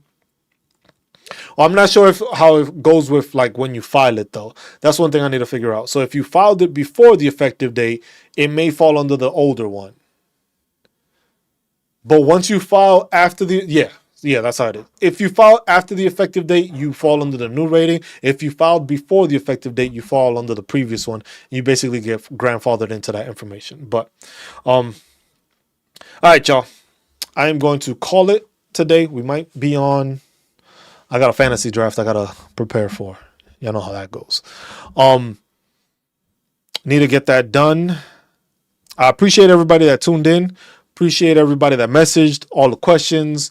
Appreciate y'all allowing me to give y'all information and try to help y'all with y'all veterans claims. Appreciate all that. Like I said, we do this every Sunday, 12 noon. I know football season is going to be coming up, so I may try to change. The timing, but the way I see it is like, hey, if you want to benefit yourself and you want to get assisted with fixing your disability claims, a football game is once a year or once a week. You can miss out on a couple of hours, a couple of times throughout the week to make sure that you are better financially in the future and your disability claims are taken care of so that in the future you can watch those football games and not have to worry about dealing with the disability claims and stuff like that. So as always, I like to tell people, be good to one another. Look out for one another, take care of one another, and love one another, and stay marvelous the whole time while doing it. I appreciate y'all. I wish y'all have a good rest of your weekend. I know it's Labor Day tomorrow. We'll probably do a stream. We'll try to see if we get a stream in tomorrow. Got homework to do too, but try to do a stream tomorrow. I appreciate y'all. Y'all take care. And we will see y'all on the next one. If we don't see you this one, 100% but I would not miss Dolphins.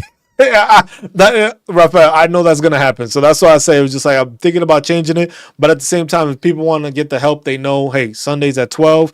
I got an hour maybe before games start. That gives me at least an hour to try to talk to people, and it may be shorter ones. This one went a bit further. It went 3 hours. I usually just go like 2, but like I said, questions come up. People got questions. I like to explain. I like to give the information, so that helps out. But I appreciate y'all. Y'all take care. I will see y'all on the next one. Military Mike, my man. Appreciate you. I appreciate y'all all. Y'all have a good one. No bandwagon fans. Y'all better stick to y'all teams this year. Peace.